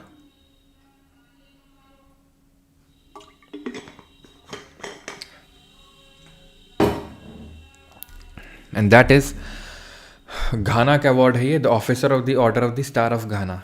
ठीक है, मतलब मोदी जी झड़ी लगाए हैं। ये सारे अवार्ड है, मैं रिपीट नहीं करने वाला हूँ, देख सकते हो ये। ठीक है, जो रिसेंट वाले हैं वो आपको याद होने चाहिए, जैसे कि जो नामीबिया का है, order of the most ancient Welwitschia mirabilis, then grand collar of the national order of the southern cross Brazil, order of republic of Trinidad and Tobago. तो ये सब आपको जो रिसेंट वाले हैं वो याद होने चाहिए। ओके, बाकी तो जो बहुत पुराने हो गए वो तो इम्पॉर्टेंट नहीं है। बाकी ये सब रिसेंट वाले ही लिखे हैं जो 2024-25 में मिले हैं। ठीक है, key to city of Buenos Aires जो कहाँ का है, अर्जेंटीना का, order of freedom of Barbados जो बारबाडोस का है, grand commander of the order of star and the key of the Indian ocean Mauritius का है, श्रीलंका का जो मित्र विभूषण अवार्ड है, grand cross of the order of Makarios जो साइप्रस का है। साइप्रस कहाँ पे, साइप्रस आइलैंड कंट्री जो कहाँ पे लोकेटेड है, किस ओशन में लोकेटेड है। And the officer of the order of the star of घाना जो भी हमने देखा, ये कहाँ पर है, मेडिटेरेनियन सी में है ये, और इसी देश के नाम पे कॉपर का नाम पड़ा है, तांबे का। Omkar Singh won India's historic first bronze in the 25 metre centre fire pistol, जो 25 मीटर सेंटर फायर पिस्टल होता है, वर्ल्ड मिलिट्री शूटिंग चैंपियनशिप जो नॉर्वे में हुई। बस नाम याद रखना, ओमकार सिंह। ठीक है, दीपिका पादुकोण को अवार्ड मिलेगा हॉलीवुड वॉक ऑफ फेम। ठीक है, 2026 में। She will be the first Indian actress to be honoured with the star on the iconic landform. ठीक है, Deepika Padukone Hollywood walk of fame in 2026। Ravi Shastri को ऑनर किया गया lifetime achievement award by the sports journalists association of Mumbai, SJAM. ये कौन है, the youngest chairman of ICC, you all know, Jay Shah है ना, ये हैं रोजर बिन्नी, और ये हमारे रवि शास्त्री जी। कुछ और इंपॉर्टेंट नेम्स हैं जिनको ये अवार्ड मिला है, Shubhangi Kulkarni former Indian women cricketer, Michael Ferreira billiards, Anjali Bhagwat shooter, GM Praveen that is grand master Praveen Thipsay, ये हैं चेस ग्रैंड मास्टर। ठीक है, Varsha Deshpande a prominent Indian women's right activist has received UN population award. ठीक है, यूएन पॉपुलेशन अवार्ड रिसीव किया है, और ये सेक्रेटरी है महाराष्ट्र बेस्ड दलित महिला विकास मंडल की। ये कब स्टैब्लिश हुआ था याद करने की ज़रूरत नहीं है। ठीक है, veteran archaeologist V Vedachalam received the Tamil wiki Sooran award. बस नाम याद रखना, वी से वेटरन, वी से वेदचलम। ठीक है, बस नाम याद रखना कि अवार्ड इनको मिला था कोई। तो Arthunkal police station at Alappuzha district Kerala में has become the first police station in India. पहला पुलिस स्टेशन अभी हमने देखा था, पहला बटरफ्लाई वाला पार्क है ना केरल में, और पहला पुलिस स्टेशन में बन गया जिसको कि जो इंटरनेशनल स्टैंडर्डाइज्ड ऑथराइजेशन है वो मिला है इसको। ये 9001 रेशियो, मतलब या फिर जो भी है 2015, मतलब ये आपने कई जगह देखा होगा इस तरह का कुछ लिखा होता है। ये एक्चुअल में क्वालिटी को दर्शाता है, जिसमें भी आईएसओ का ये टैग लगा रहता है वो क्वालिटी को दर्शाता है, सिंपल सी बात है। ठीक है, क्लियर, आगे बढ़ें। चलो आगे बढ़ते हैं हम, और अगला है Marathi writer and critic Sharan Kumar Limbale has been selected as the Chinta Ravindran award. PEN Pinter prize जो पिछली बार वाला अरुंधति रॉय को मिला था, है ना, और इस बार वाला मिला है लीला अबूलिया को, जो कि सुडानीज स्कॉटिश राइटर हैं। फेमस नॉवेल्स इनकी द ट्रांसलेटर, मिनारेट और रिवर स्पिरिट। 2009 में ये अवार्ड स्टैब्लिश हुआ था। धर्मेंद्र प्रधान जो एजुकेशन मिनिस्टर है, उनको कलिंग रत्न अवार्ड दिया गया है, जो किसी को दिया जाता है अगर वो बहुत अच्छा काम करता है लिटरेचर, एजुकेशन, कल्चर और पब्लिक सर्विस में। खुद ही का अवार्ड बनाओ, खुद ही को दे डालो, क्यों। यूएन नेल्सन रोहिल्ला, ठीक है, Rolihlahla Mandela prize for 2025 has been awarded to Mrs Brenda Reynolds of Saulteaux first nation Canada and Mr Kennedy Odede of Kenya. तो ध्यान रखिएगा ये रोहिल्ला याद कर लो तुम, ठीक है, रोलिहिला मंडेला, फिर मंडेला प्राइज़ याद कर लो। अच्छा, मंडेला जी की ऑटोबायोग्राफी का नाम क्या है? नेल्सन मंडेला की ऑटोबायोग्राफी क्या है, जल्दी बताओ। लॉन्ग वॉक टू फ्रीडम, है ना। चलो, तो किसको मिला है? तो ब्रेंडा जी को मिला है और कैनेडी जी को मिला है। बस, जो आपने ये देखा होगा इनको कहीं ना कहीं, तो है ना, जादू वादू दिखाती रहती हैं। क्या नाम है? सुहानी शाह। तो इनको बेस्ट मैजिक क्रिएटर अवार्ड दिया गया है, जो टोरिनो इटली में इवेंट हुआ था, वर्ल्ड चैम्पियनशिप वहाँ पर, ठीक है। चलो, then State Bank of India has been adjudged the world's best consumer bank for 2025 by the prestigious global finance magazine. Chairman है कौन? CS सेट्टी। कब बना था ये? तो वैसे तो 3 बैंकों को मर्ज करके, bank of Calcutta, Madras and bank of Bombay, इनको मर्ज करके 1921 में इंपीरियल बैंक ऑफ इंडिया बनाई गई थी। एंड देन बाद में 1955 में SBI क्रिएट हुई थी, इसका नाम स्टेट बैंक ऑफ इंडिया पड़ा था। एंड डू यू नो कि 1969 में जब बैंकों का राष्ट्रीयकरण हुआ था, उससे पहले SBI वॉज दी ओनली, एकमात्र नेशनलाइज्ड बैंक ऑफ इंडिया, यानी जो जिसमें कि पब्लिक शेयर होल्डिंग थी, जो गवर्नमेंट के हाथ में थी। देन बाद में 1969 में पहला फेज़ ऑफ बैंकिंग नेशनलाइजेशन हुआ था, जिसमें कि 14 बैंकों का राष्ट्रीयकरण हुआ था। दूसरा फेज़ कब हुआ था, जहाँ पर 6 और बैंकों को राष्ट्रीयकरण, जिनका नेशनलाइजेशन किया गया था? सेकेंड फेज़ कब हुआ था बताओ। अभी आते हैं स्पोर्ट्स पे, ठीक है। तो पहला है हमारा सेकेंड जो एशियन स्क्वैश डबल्स चैम्पियनशिप 2025 जो हुआ, ये इसमें हुआ कहाँ पे? तो ये मलेशिया में हुआ। विनर कौन रहे? मेंस डबल में अभय सिंह और सेंथिल कुमार, दो इंडिया से। डिफीटेड किसको हराया वो इंपॉर्टेंट नहीं है, ठीक है, डिफीटेड वाला इंपॉर्टेंट नहीं है उतना। जीता किसने ये इंपॉर्टेंट है, लंच वाला बैंक है। हाँ, 1980 बिल्कुल सही है, 1980। काम कम करते हैं लोग, पूरा लंच था। सरकारी तो यही होता है फिर, सरकारी। अब तुम लोग भी जाओगे, बैठोगे तो बोलेगे इसीलिए काम करने के लिए आए थे क्या? प्राइवेट में ना काम कर लेते हैं, आराम करने के लिए आया। कोई और थोड़ी ना जा रहा है, हम ही जैसे लोग तो जा रहे हैं वहाँ पे, जो सरकारी नौकरी की तैयारी करते हैं फिर जाते हैं, ठीक है। सिस्टम का पार्ट बनते हैं, क्यों? और कोई कहीं और से तो आ नहीं रहे। तो मेंस डबल अभय सिंह और वेलवान सेंथिल कुमार है। वेमेंस डबल में अनाहत सिंह, जोशना चिनप्पा, और मिक्स डबल में अनाहत सिंह और अभय सिंह है। तो अनाहत सिंह काफ़ी पॉपुलर नाम है स्क्वैश की अगर बात करें। पहले जिस तरह से दीपिका पल्लिकल हुआ करती थी, दिनेश कार्तिक की वाइफ, है ना, और उसी तरह भी अनाहत सिंह है।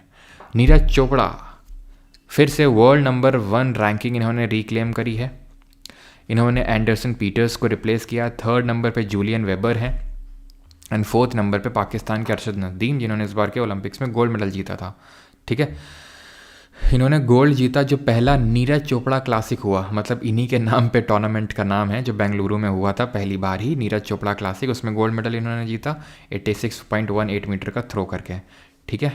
देन अगर बात करेंगे तो जो ओस्ट्रावा गोल्डन स्पाइक है उसमें गोल्ड जीता था। पेरिस डायमंड लीग में गोल्ड जीता। लोसान डायमंड लीग, लोसान में किसका हेडक्वार्टर है बताओ?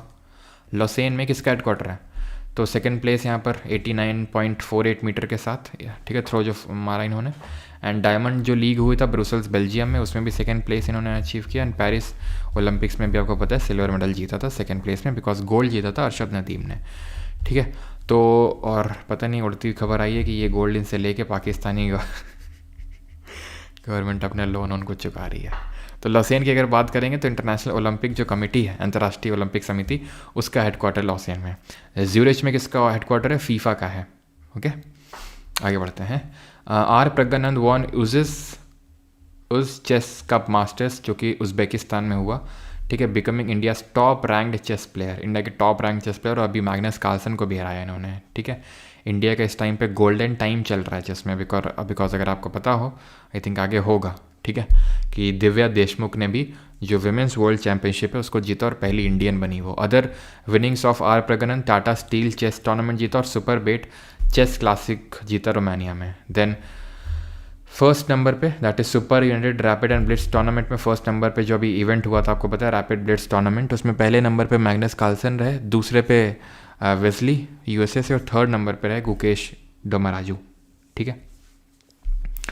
पहली बार world super kabaddi league organise करी जाएगी दुबई में, कब? अगले साल फरवरी मार्च के टाइम पे मोस्ट प्रोबेबली इसको ऑर्गेनाइज किया जाएगा। जैसे आपका इंडियन सुपर ये प्रो कबड्डी लीग नहीं होता है, जैसे आईपीएल की तरह, जैसे क्रिकेट का होता है, उसी तरह प्रो कबड्डी लीग होता है इंडिया में, ठीक है। तो उसी तरह पूरे वर्ल्ड का ही ऑर्गेनाइज कराया जाएगा वर्ल्ड सुपर लीग कबड्डी का। कमेंट में बताइए क्या कबड्डी एक ओलंपिक स्पोर्ट्स है या नहीं है। नंबर ऑफ प्लेयर इसमें कितने होते हैं? 7 होते हैं टोटल, 7। तो कबड्डी की अगर बात करें तो no, it is not an Olympic sports, और इसीलिए इसको ग्लोबल प्रेजेंस देने के लिए, ओलंपिक में प्रेजेंस देने के लिए इस तरह का इवेंट जो है ऑर्गेनाइज करवाया जा रहा है। देन इंडियन शटलर है आयुष शेट्टी, इन्होंने पहला जीता है यूएस ओपन टाइटल, बैडमिंटन का जो होता है वो जीता आयुष शेट्टी ने। तो डायरेक्टली पूछेगा किस स्पोर्ट्स से हैं, तो आयुष शेट्टी बैडमिंटन से। चेन्नई बुल्स ने जीता है रग्बी प्रीमियर लीग 2025 का, रनर अप रहा दिल्ली। और under 17 and under 23 Asian wrestling championship 2025 have been concluded by Vietnam. India finished with an impressive 35 medal across both age groups, ठीक है। चलो, स्मृति मंधाना पहली ऐसी इंडियन वुमेन क्रिकेटर बन गई हैं जिन्होंने तीनों फॉर्मेट्स में सेंचुरी हिट करी है, ठीक है। First Indian man to score a century in all 3 format कौन थे इंटरनेशनल क्रिकेट में? सुरेश रैना, ओडीआई, टेस्ट और T20 तीनों में। फ्रेंच ओपन की बात करते हैं, ये भी न्यूज़ में रहा। फ्रेंच ओपन मेन सिंगल जीता कार्लोस अल्कराज ने जानिक सिनर को हरा के। विमेन सिंगल जीता कार्लोस अल्कराज कहाँ से? स्पेन से। जानिक सिनर कहाँ से? इटली में। और हमें पता है, अभी हम आगे देखेंगे कि जब विंबलडन हुआ, ठीक है, जब विंबलडन हुआ, विंबलडन में जानिक सिनर ने अल्कराज को हरा दिया, यानी उल्टा हो गया, ठीक है। मेंस डबल की अगर बात करेंगे तो यहाँ पर विमेंस सिंगल कोको गॉफ जो यूएसए से उन्होंने जीता, ये बहुत इंपॉर्टेंट है, ध्यान रखिएगा, ठीक है। एंड इसको हम और किस नाम से जानते हैं? रोलैंड गैरोस के नाम से भी जानते हैं फ्रेंच ओपन को, जो किस में? क्ले कोर्ट में खेला जाता है, और इसको रोलैंड गैरोस के नाम से जानते हैं। मेंस डबल मार्सेल ग्रानुलरस, मतलब ये डबल्स वाला सच बताओ तो उतना इंपॉर्टेंट नहीं होता है, ठीक है। मेन तो सिंगल्स वाला इंपॉर्टेंट होता है, और ना सिर्फ किसने जीता बल्कि किसको हरा के जीता, ठीक है। बाकी डबल्स वाले भी आप देख सकते हो, लेकिन ये वाले मत भूलना। अगला है ये पहले देखो, उसके बाद हम देखेंगे। तो ये जो विंबलडन हुआ है, विंबलडन में ईगा स्वितेक, ये वुमेंस की अगर बात करें जो पोलैंड से हैं, उन्होंने किसको हराया है? तो इन्होंने ये जीता है अरेलिना सेबेलेंका को हरा के। एंड वहीं अगर बात करेंगे जानिक सिनर ने किसको हरा के जीता है? कार्लोस अल्कराज को हराया स्पेन से। तो ध्यान रखना, उल्टा पड़ गया, जानिक सिनर ने हरा दिया। जानिक सिनर करंट में नंबर 1 रैंक्ड 1 टेनिस प्लेयर है। Then Animesh Kujur has broken national 100 meter record with a credible timing of 10.18 second, ठीक है। जो ड्रामिया इंटरनेशनल स्प्रिंट रिले मीटिंग हुआ था ग्रीस में, वहाँ पे इससे पहले जो रिकॉर्ड था वो गुरविंदर सिंह के नाम था, हमने पिछली बार देखा था कुछ टाइम पहले, 10.20 सेकंड में, मतलब 0.02 सेकंड से गुरविंदर सिंह से जो है इन्होंने ये तेज भागे हैं। और पूरे वर्ल्ड में आपको पता है अभी तक का जो रिकॉर्ड है दैट वो यूसेन बोल्ट के नाम पे 9.58 सेकंड है ना। देखने में कितना ऐसा लगता है, 9.58 सेकंड, 10 पॉइंट, बस थोड़ा ही तो अंतर है, 1 सेकंड भी तो नहीं है पूरा। हाँ, ओहो, हम तो यूसेन बोल्ट के काफ़ी करीब आ गए। नहीं, देख रहे हैं हम, गुरविंदर सिंह का सिर्फ 0.02 से अभी तोड़ा है, तो 0.01 तक का मतलब मामला फंस जाता है। अगर आप देखोगे जाके, जो हमारी पीटी उषा जी हैं, कभी ओलंपिक मेडल नहीं जीता, सेम मिल्खा सिंह ने भी कभी जीता नहीं, दोनों लोगों ने 4th फिनिश किया। अब जब पीटी उषा ने जो 4th फिनिश किया था तो वो सिर्फ ऐसे 0.02 सेकंड इतने मार्जिन से वो हारी थी, अब समझ लो 0.02 ऐसा।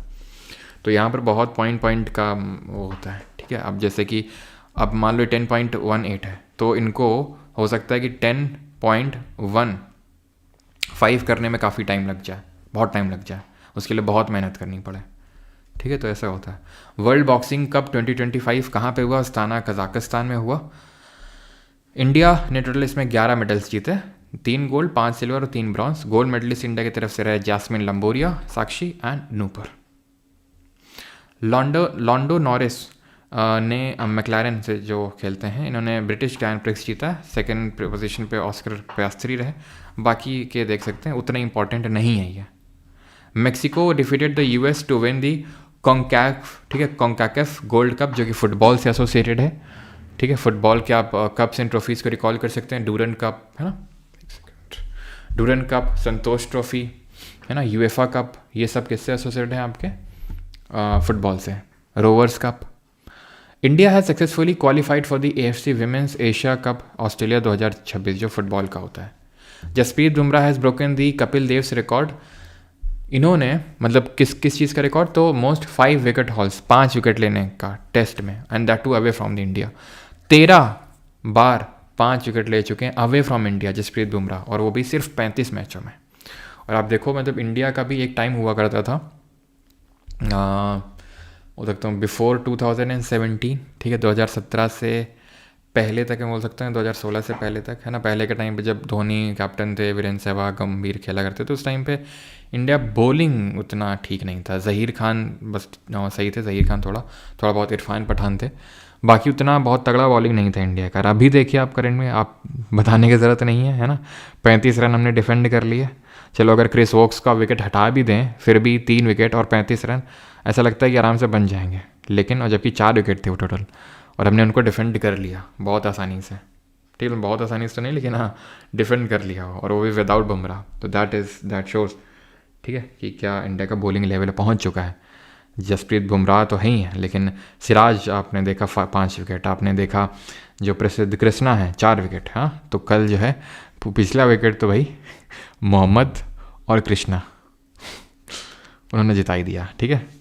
तो क्या डर है इंडिया को, अगर एक तरफ है मोहम्मद साहब, ठीक है, और एक तरफ है कृष्ण जी। चलो भाई, तो गैरफील्ड सोबर्स ट्रॉफी हमने देखा था, Jasprit Bumrah best cricketer award इनको मिला था।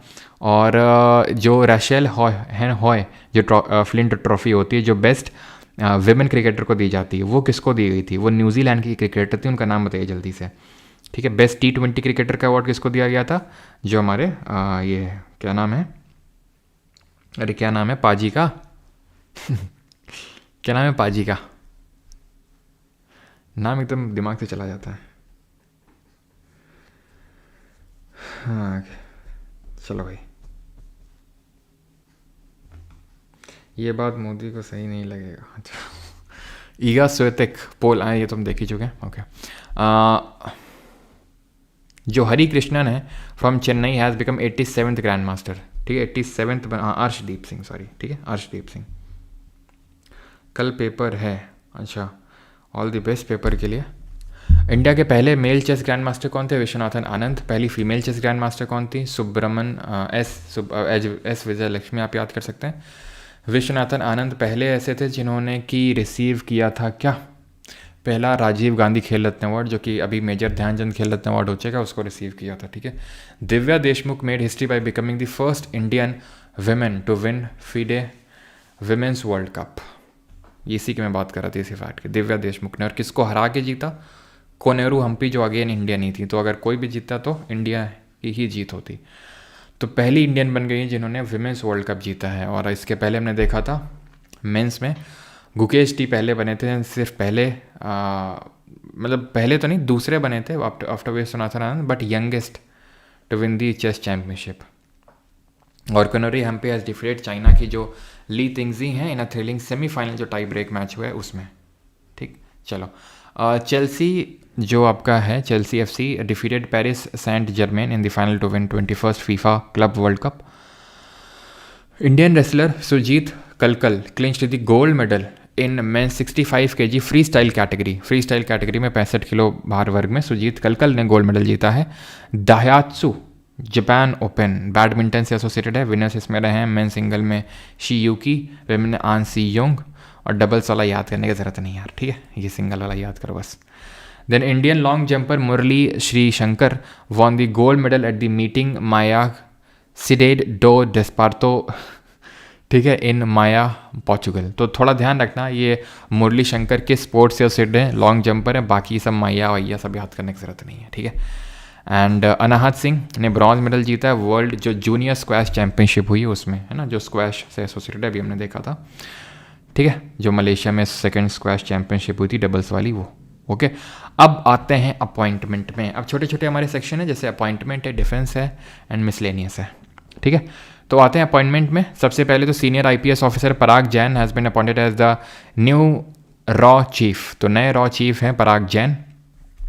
आरबीआई ने अपॉइंट किया है श्री केशवन रामचंद्रन को अपना नया एग्जीक्यूटिव डायरेक्टर। बाकी फैक्ट आप देख सकते हैं यहाँ से, वो मैं रिपीट नहीं ज़्यादा करूँगा, ठीक है। आरबीआई कब स्टैब्लिश हुआ था? 1935 1 अप्रैल को हिल्टन यंग कमीशन के रिकमेंडेशन पे, जो 1926 में बना था। नेशनलाइज 1949 में। आरबीआई एक्ट मतलब एक एक्ट आया था 1948 में, उसके तहत हुआ था। देन पहले गवर्नर ऑसबॉर्न स्मिथ थे एंड पहले अगर बात करेंगे इंडियन गवर्नर तो वो सीडी देशमुख, और करंट में संजय मल्होत्रा। संजय मूर्ति कैग हैं, करंट में कंट्रोलर एंड ऑडिटर जनरल है। Sudhanshu Mittal has been re elected as the president of the Kho Kho federation of India. Kho kho में नंबर ऑफ प्लेयर्स कितने होते हैं जरा बताइएगा। तो सुकन्या सोनोवाल आईटी गुवाहाटी से हैं, ये कॉमन अपॉइंट किया गया है as a commonwealth youth peace ambassador, Sukanya Sonowal को। तो खो खो में टोटल 12 प्लेयर होते हैं, ऑन फील्ड होते हैं 9, ठीक है। तो 9 होते हैं ऑन फील्ड, तो जो फील्ड में उतरते हैं, बाकी तो 12 होते हैं, ठीक है। एंड हरदीप सिंह ब्रार बीएमडब्ल्यू के चीफ बन गए, उतना इंपॉर्टेंट नहीं है। सब lieutenant Aastha Poonia became the first women to be trained as, ये इंपॉर्टेंट है, पहली फाइटर पायलट बनी है इंडियन नेवी की, पहली trained fighter pilot of Indian navy, sub lieutenant Aastha Poonia. She along with lieutenant Atul Kumar Dhull received the prestigious wings of gold award भी इन्होंने receive किया। इंडिया की अगर बात करें, Indian navy 2 aircraft carrier operate करता है करंट में, एक तो आईएनएस विक्रांत और एक INS Vikramaditya. Sanjog Gupta appointed as the CEO of the ICC, international cricket council के सीईओ अपॉइंट किए गए। चेयरमैन जय शाह ही है। हेडक्वार्टर कहाँ पे? दुबई में। और फाउंड कब हुआ था, स्टैब्लिश कब हुआ था? 1909 में। आप कैसे याद कर सकते हो? जिस साल मॉर्ले मिंटो रिफॉर्म्स आए थे उसी साल, ठीक है, जिस साल मॉर्ले मिंटो रिफॉर्म्स आए थे उसी साल की बात है। ओके, आगे बढ़ें, चलो। Priya Nair has been appointed as the CEO and MD of Hindustan Unilever limited. Not that much important because ये प्राइवेट ऑर्गेनाइजेशन टाइप है, इसलिए उतना ज़्यादा इंपॉर्टेंट नहीं है। आईपीएस ऑफिसर सोनाली मिश्रा, ये इंपॉर्टेंट है, पहली फीमेल डीजी बनी है RPF, that is railway protection force की, ठीक है। देन ये 3 लोगों को नया गवर्नर बनाया गया है। गोवा के नए गवर्नर है पुष्पति अशोक गजपति राजू, हरियाणा के बने प्रोफेसर आशिम कुमार घोष, और लद्दाख के बने कविंदर गुप्ता। तो नए गवर्नर्स की अपॉइंटमेंट याद रखिएगा। देन द्रौपदी मुर्मू जी ने राज्यसभा में कुछ 4 नॉमिनेशंस किए हैं under article number 80 clause 1 sub clause A. किन फील्ड में नॉमिनेशन होता है जरा बताना। प्रेसिडेंट हमें पता है कि जो आर्टिकल नंबर 80 है उसके तहत राज्यसभा का कॉन्स्टिट्यूशन लिखा हुआ है, कॉम्पोजिशन लिखा हुआ है, तो 250 मैक्सिमम सीट्स हो सकती हैं, जिसमें 238 इलेक्टेड और 12 नॉमिनेटेड, है ना। तो 12 जो नॉमिनेशन होते हैं, ये नॉमिनेशन कौन करता है? प्रेसिडेंट करता है। कौन सी फील्ड में करता है? तो उसको हम याद करते हैं लिसास से, ठीक है, literature, science, art and social service, that is साहित्य, विज्ञान, कला एवं सामाजिक क्षेत्र। तो इसमें ये 4 जो हैं क्या करी गई हैं? 4 अपॉइंटमेंट नॉमिनेशन करी गई हैं। उज्ज्वल देवराव निकम, सी सदानंदन मास्टर, हर्षवर्धन श्रृंगला और मीनाक्षी जैन। तो ये 4 अपॉइंटमेंट्स करी गई हैं और उनके बारे में भी लिखा हुआ है आगे, ध्यान रखिएगा, ठीक है। नई अपॉइंटमेंट्स इंपॉर्टेंट है।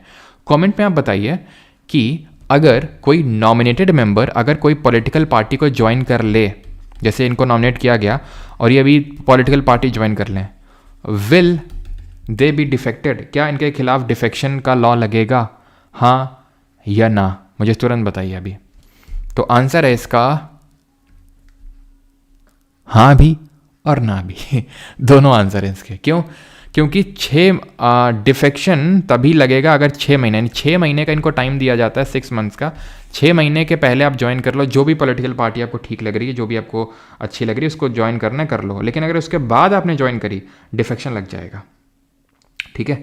इसका आंसर ना तो येस है ना तो नो है। 6 महीने के बाद अगर आप ज्वाइन करोगे तो लगेगा, ये चीज़ ध्यान रखना है। एंड अगर कोई इंडिपेंडेंट मेंबर है जो किसी पॉलिटिकल पार्टी से नहीं, खुद में ऐसा निर्वाचन मतलब उसका इलेक्शन हुआ है, तो वो अगर कभी भी कोई भी पॉलिटिकल पार्टी ज्वाइन कर लेगा तो डिफेक्शन लग जाएगा। डिफेक्शन मतलब schedule number 10th of constitution 52nd amendment से जिसको ऐड किया गया था, बट 91st अमेंडमेंट ने ऐड किया था 75 क्लॉज 1 सब क्लॉज ए में, सब क्लॉज बी में। सब क्लॉज ए में भी ऐड किया था उसने कि भाई 15% का वो लिमिट काउंसिल ऑफ मिनिस्टर के लिए, और सब क्लॉज बी में कि अगर कोई डिफेक्शन के ग्राउंड में मतलब डिसक्वालीफाइड है तो वो मिनिस्टर भी नहीं बन सकता है। और वहाँ पर एक्सेप्शन भी ऐड किया था, 2/3 अगर पार्टी के ज्वाइन कर रहे हैं तो डिफेक्शन नहीं लगेगा। और एक चीज़, डिफेक्शन में किसका डिसीजन फाइनल होता है, किसी का अगर डिस्क्वालिफिकेशन करना है 10th शेड्यूल के तहत, और ये केस बताओ किसको हम डिफेक्शन केस या 10th शेड्यूल केस के नाम से जानते हैं,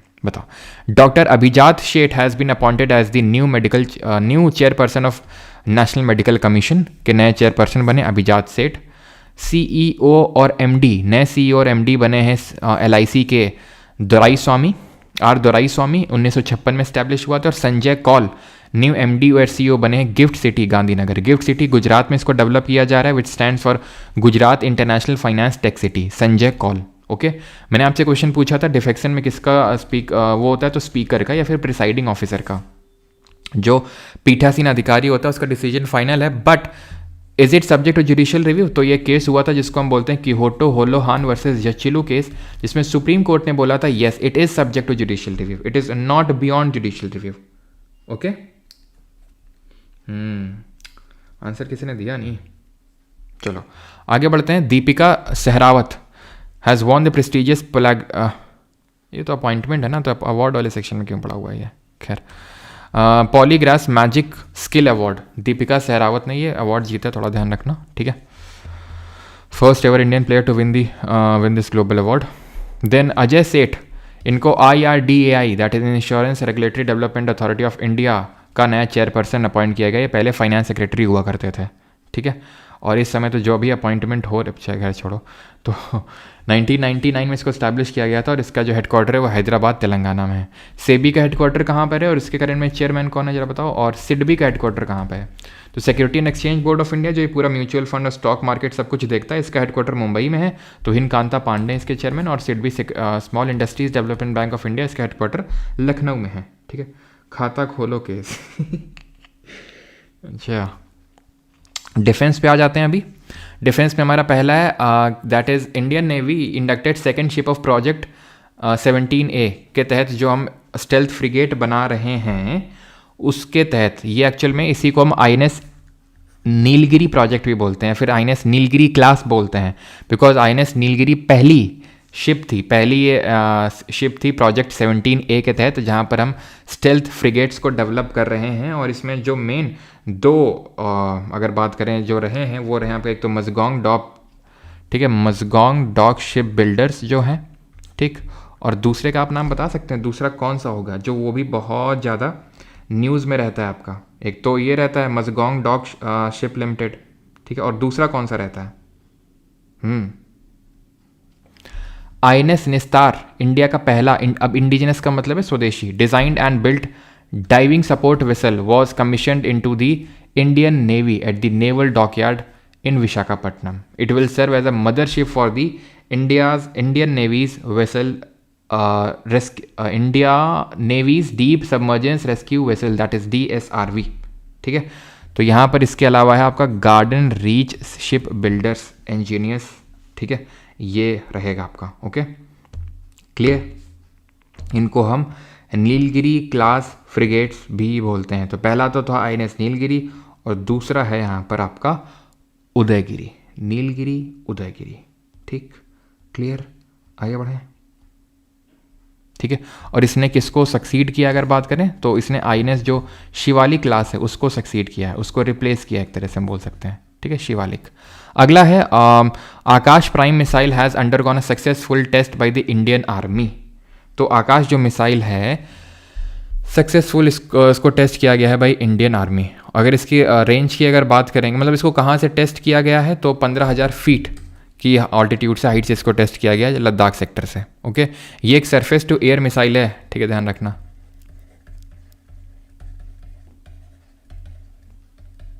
और डेवलप किसने किया है, तो डेवलप इसको किया भारत इलेक्ट्रॉनिक्स लिमिटेड BEL, ठीक है। और ये लगभग आप ये मान के चलो 45 किलोमीटर दूर तक के टारगेट को जो है ये हिट कर सकता है।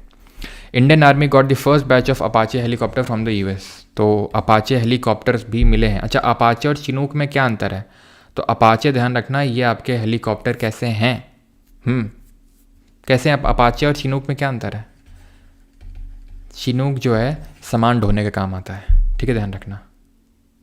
जो चिनूक है ये भी आपका कहाँ का है? ये भी आपका यूएसए से ही लिया गया है और ये मेनली जो है सामान वगैरह जो हैवी लिफ्ट करने होते हैं वो चिनूक ही करता है आपका। ये मेनली फाइटर टाइप है थोड़ा सा जो आपका अपाचे है।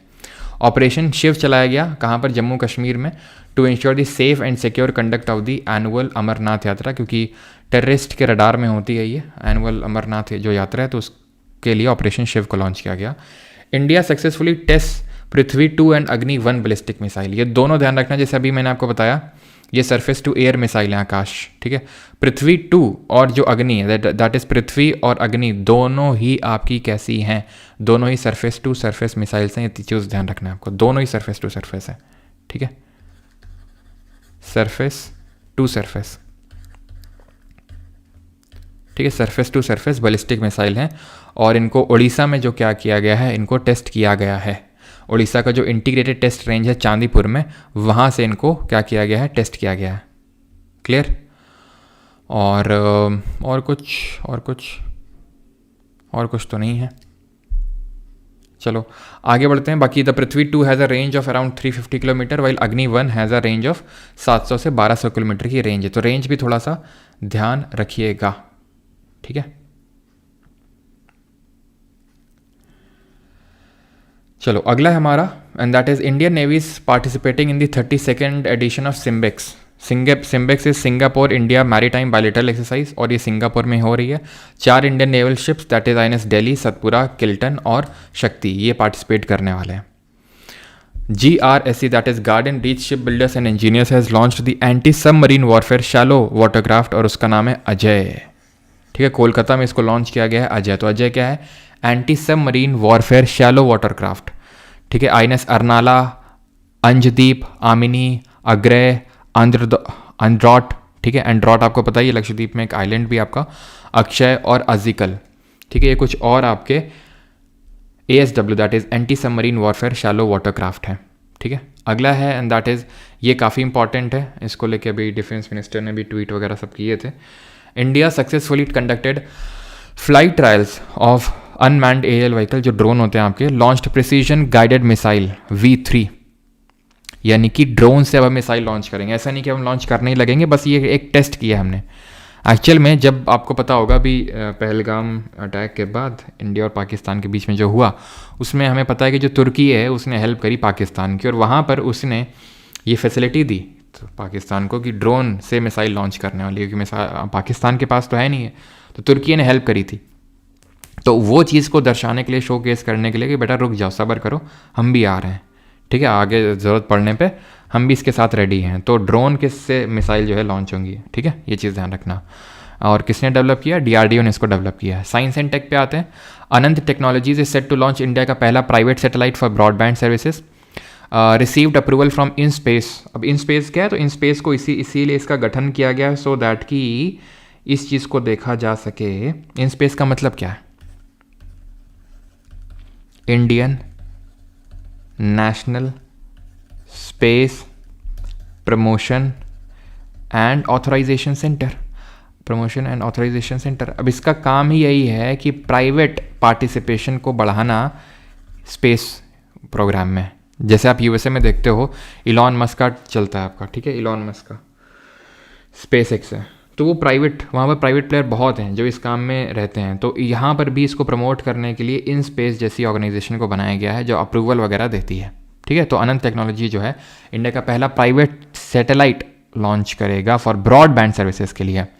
Swiss medic approved Coartem baby as the world's first malaria medicine specifically for the newborns, जो बच्चे होते हैं और इन्फेंट्स और जो एकदम न्यू बॉर्न्स होते हैं उनके लिए कॉर्टेम बेबी करके ये स्विस मेडिक ने, दैट इज स्विट्ज़रलैंड का जो है, उसने लॉन्च किया है वर्ल्ड का पहला मलेरिया का मेडिसिन बच्चों के लिए। मलेरिया की अगर बात करेंगे तो ये एनोफिलीज मस्कीटो से होता है। डेंगू किसकी वजह से होता है? Aedes aegypti. चिकनगुनिया किसकी वजह से होता है? Aedes aegypti. और बच के रहना अभी, ठीक है। सितंबर, जो लास्ट अगस्त सितंबर अक्टूबर डेंगू वाला एकदम प्राइम टाइम होता है, तो प्लीज़ पूरे कपड़े पहन के रखे ना, मतलब जितना भी ये प्रिवेंट कर सकते हैं। तो ये फीमेल एनोफिलीज मस्कीटो से फैलता है। और कौन सा इसमें प्रोटोजोआ होता है? हमें पता है कि इसमें पैथोजन जो होता है वो प्रोटोजोआ होता है। और उस प्रोटोजोआ का नाम क्या होता है? उस प्रोटोजोआ का नाम होता है प्लाज्मोडियम, जो कौन सा मोड ऑफ एसेक्सुअल रिप्रोडक्शन करता है? मल्टीपल फिजन करता है। मलेरिया डे हम कब सेलिब्रेट करते हैं? तो मलेरिया डे हम 25 अप्रैल को सेलिब्रेट करते हैं। और इसके लिए जो दवा बनती है वो क्विनाइन कहलाती है, जो सिंचोना, जो एवरग्रीन फॉरेस्ट में देखने को मिलता है, उसके बार्क यानी उसके छाल से बनाया जाता है। India has set a target to eliminate malaria from the country by 2030। 2030 तक मलेरिया एलिमिनेट करने का टारगेट है इंडिया का। ISRO is building India second largest space port. India का दूसरा सबसे बड़ा space port launch site Gujarat में बनने वाला है। अच्छा, इंडिया में कितने मिसाइल टेस्टिंग रेंज हैं अभी? क्योंकि तीसरा बना था ना, इसलिए मैं आपसे पूछ रहा हूँ। एक तो अभी हमने देखा था वो इंटीग्रेटेड टेस्ट रेंज ITR, जहाँ से वो आकाश है ना, और इनको वो किया गया अग्नि मिसाइल को, ठीक है। बट अगर बात करेंगे दूसरा कौन सा है? ये आपका APJ अब्दुल कलाम जो आइलैंड है, जिसको पहले व्हीलर आइलैंड के नाम से जानते थे, APJ अब्दुल कलाम आइलैंड। और तीसरा कौन सा है? तीसरा है आपका ये बालासोर, ठीक है, कर्नाटका में बालासोर रेंज है, ठीक है। तो दूसरा जो है अब कहाँ पर बन रहा है? पहला कहाँ है? प्राइमरी कौन सा है? लार्जेस्ट स्पेस पोर्ट कौन सा है? सतीश धवन स्पेस सेंटर है, श्रीहरिकोटा आंध्रा में। उसके साथ साथ अब यहाँ पर 10,000 करोड़ रुपए का निवेश करके, ठीक है, यहाँ पर बनाया जा रहा है गुजरात में इंडिया का दूसरा स्पेस पोर्ट। 10,000 करोड़ का ये प्रोजेक्ट होगा। इंपॉर्टेंट डेज हैं ये, आप खुद से देख सकते हो, ठीक है।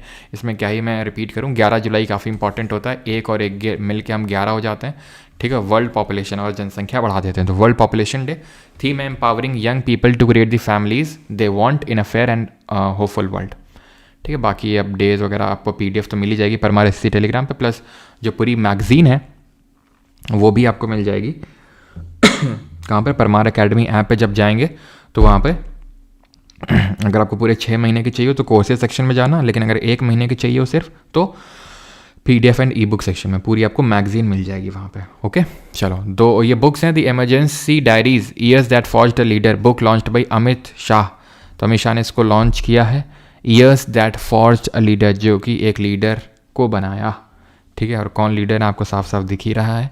The book confessions of a Shakespeare addict by retired IPS officer and literary columnist VS Ravi, ठीक है। तो VS रवि ने ये लिखी है, confessions of a Shakespeare addict. अच्छा, इंडिया का हम किसको बोलते हैं शेक्सपियर? तो वो हम बोलते हैं किसको? कालिदास को, है ना। चलो, तो 6 साल की हैं तेगबीर सिंह, जिन्होंने वर्ल्ड रिकॉर्ड बनाया है माउंट एल्ब्रस की चढ़ाई करके, उसको स्केल करके। और ये यूरोप की हाईएस्ट पीक है। इसकी हाइट है 5,642 मीटर्स, ठीक है। Tegbir also became the youngest Asian to scale mount Kilimanjaro, जो हाईएस्ट पीक है अफ्रीका की, जो कहाँ लोकेटेड है? तंजानिया में है, ठीक है। और ये एक वॉल्केनिक पीक है किलिमंजारो। अगला है, एंड दैट इज़ इंडिया की रैंक है 3rd। अगर हम बात करें यूनिकॉर्न क्या होते हैं? यूनिकॉर्न वो होते हैं जिन कंपनी का वैल्यूएशन $1 बिलियन का हो जाता है, ठीक है, $1 बिलियन। तो 64 यूनिकॉर्न रहे हैं इंडिया में 2025 में, ठीक है। तो 3rd नंबर पे इंडिया रहा है, टॉप पे US रहा है, और 2nd नंबर पे चाइना रहा है। The north eastern region that is NER district sustainable development goals index report आई है, जिसमें पहले नंबर पर रहा है हनाथियाल मिज़ोरम से, 2nd नंबर पे चंपाई मिज़ोरम से, और 3rd नंबर पे गोमती त्रिपुरा से, ठीक है। बाकी उतना ज़्यादा ये इंपॉर्टेंट नहीं है। Longding district and Arunachal recorded the lowest score, उतना ज़्यादा इंपॉर्टेंट नहीं। पहला वाला अच्छे से ध्यान रखना, और ये थोड़ा सा ध्यान रख लेना। नॉर्थ ईस्ट ने खुद का ही अपना SDG इंडेक्स निकाला है, ठीक है।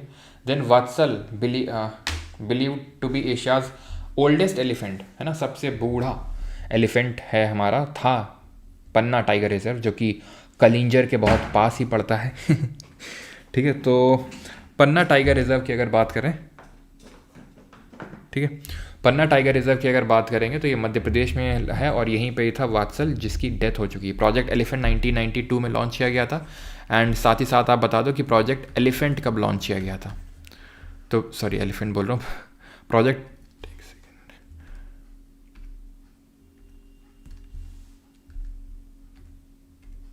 प्रोजेक्ट टाइगर कब लॉन्च किया गया था?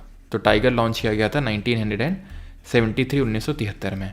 और इसका IUCN status, that is international union for conservation of nature, हमें पता है कि रेड लिस्ट निकालता है और उसमें एंडेंजर्ड कैटेगरी में ये है ना। टोटल 9 कैटेगरीज होती है, उसमें से एंडेंजर्ड कैटेगरी में ये अभी। This is very very important, ठीक है, बहुत बहुत इंपॉर्टेंट है ये। Maratha military landscapes of India have been inscribed on the UNESCO का वर्ल्ड हेरिटेज साइट, जो इंडिया का 44th UNESCO world heritage site बना है, ठीक है, इंडिया का 44th बनाई है। India rank 6th globally in terms of world heritage site, सबसे ज़्यादा इटली में है। इससे पहला जो 43rd था वो होम डायनेस्टी का माउंट बरियल सिस्टम था, ठीक है, माउंट बरियल जो इस तरह से होते थे, यानी कि एक गुंबद टाइप बना के वहाँ पर बरी करते थे, जैसे कि हमने मेगालिथ पढ़ा था। तो ये ध्यान रखना, मराठा जो मिलिट्री लैंडस्केप, आप देख सकते हैं किस तरह के फोर्ट बनाते थे। अगर आप कभी देखो, सबसे जो काफ़ी एडवेंचरस मतलब लोग होते हैं जो चढ़ाई वगैरह करते हैं, तो सबसे भयानक, जो सबसे हम बोल सकते हैं कि जो डेंजरस फोर्ट हैं जहाँ पे चढ़ाई करना काफ़ी मुश्किल होता है, वो मराठास के द्वारा ही बनाएगा और आपको महाराष्ट्र में ही देखने को मिलेंगे। ये जो टाइम चल रहा है अभी मानसून का, इस टाइम बहुत लोग जाते हैं वहाँ पे महाराष्ट्र में, ठीक है, और वहाँ पर ये सब एडवेंचरस स्पोर्ट ये एक्टिविटी करते हैं, ठीक है। तो ध्यान रखना मराठा मिलिट्री लैंडस्केप के बारे में। And this is the final slide I think. India's rank is 77th in Henley passport index, 77 rank रही है। सिंगापुर फर्स्ट नंबर पर है, बाकी कंट्री की रैंक आप देख सकते हैं यहाँ पे। देन मैथ्स ओलंपियाड ऑस्ट्रेलिया में हुआ था और इसमें जो है हमने 7th पोजीशन सिक्योर करी, 3 गोल्ड 2 सिल्वर 1 ब्रॉन्ज जीता। जगदीप धनखड़ यू नो कि वाइस प्रेसिडेंट थे और अभी इन्होंने कर दिया है रिज़ाइन, और अभी तक कोई नया वाइस प्रेसिडेंट नहीं चुना गया है। आर्टिकल नंबर 67 के तहत आता है हमारा प्रेसिडेंट, और 67 के तहत इन्होंने रिज़ाइन किया है। किसको रिज़ाइन देते हैं? ये रिज़ाइन देते हैं वाइस प्रेसिडेंट को। प्रेसिडेंट वाइस प्रेसिडेंट को देता है और वाइस प्रेसिडेंट प्रेसिडेंट को, प्रेसिडेंट वाइस प्रेसिडेंट को, दोनों एक दूसरे को देते हैं। ये पहली बार नहीं हुआ है कि रिज़ाइन किया है। वी गिरी पहले उपराष्ट्रपति थे जिन्होंने रिज़ाइन किया था, और ये एक्स ऑफिशियल चेयरमैन होते हैं राज्यसभा के, यानी कि कोई भी वाइस प्रेसिडेंट बनता है तो वो अपने आप राज्यसभा का चेयरमैन बन जाता है, अलग से राज्यसभा चेयरमैन के इलेक्शंस नहीं होते हैं। आर्टिकल नंबर 64 से हमें ये पता चलता है, ये जो चीज़ लिखी हुई है, साथ ही साथ आर्टिकल नंबर 89 से भी, ठीक है। तो चेयरमैन होते हैं। एंड कमेंट में आपको बताना है क्या जो वाइस प्रेसिडेंट होता है वो राज्यसभा का मेंबर होता है या नहीं, ये आपको बताना है। And finally we are done with the July current affairs. Sir new batch आपका अगस्त यानी कि इसी मंथ के एंड में आएगा, ठीक है, अगस्त एंड, दैट इज़ इसी महीने के एंड में। ओके, चलिए, बाकी अगर किसी को कोई दिक्कत हो, कुछ प्रॉब्लम, कोई डाउट वगैरह हो तो मुझे व्हाट्सएप कर सकता है 8840286735, ठीक है। बैच कब आएगा या फिर इस तरह के यहाँ पर क्वेरी मत पूछना, उसके लिए अलग नंबर है, वो मैं आपको दे देता हूँ। अगर आपको कुछ एप्लीकेशन से संबंधित कुछ जानकारी चाहिए तो, ठीक है, वीडियो नहीं चल रहा है, टेक्निकल ग्लिच है, तो 9235798380। ओके, चलो, थैंक यू एवरीवन, धन्यवाद। PDF मिल जाएगी परमार SSC टेलीग्राम चैनल पे। एंड आपकी जो मैगज़ीन है वो आप मैगज़ीन ले सकते हैं परमार एकेडमी ऐप पे जाके। परमार एकेडमी ऐप पे जाइए, कोर्सेज सेक्शन में जाइए, वहाँ पर 6 महीने का एक तरह दिख रहा होगा, 6 महीने के आपको मैगज़ीन का वो कोर्स है, या फिर आप PDF एंड E-बुक सेक्शन पे भी जाके वो कर सकते हैं। ऑलराइट सर, सर्वाइकल से डिजीनेस और हार्ट पे भी इम्पैक्ट पड़ता है क्या, आप बता सकते हैं? पता नहीं, मतलब मुझे तो सर्वाइकल स्पॉन्डिलाइटिस बताया है, मुझे पता नहीं है। मतलब गर्दन स्ट्रेट हो गई है मेरी, एकदम ऐसे होनी चाहिए, ऐसे, बट वो स्ट्रेट हो गई एकदम। चलो भाई, थैंक यू। बम शॉट होंगे, शेड्यूल करवाते हैं बम शॉट, ठीक है। डेट याद नहीं रहता, रिलेट करो कुछ किसी चीज़ से नवनीत, डेट को। सिक्योरिटी असिस्टेंट के लिए तो नहीं, मैं सोच रहा था ये CGL हो जाए तो IB के लिए शुरू करते हैं, लेकिन CGL का कुछ अता पता चल नहीं रहा है अभी, क्योंकि मैंने एक लेक्चर लिया था उसका IB का।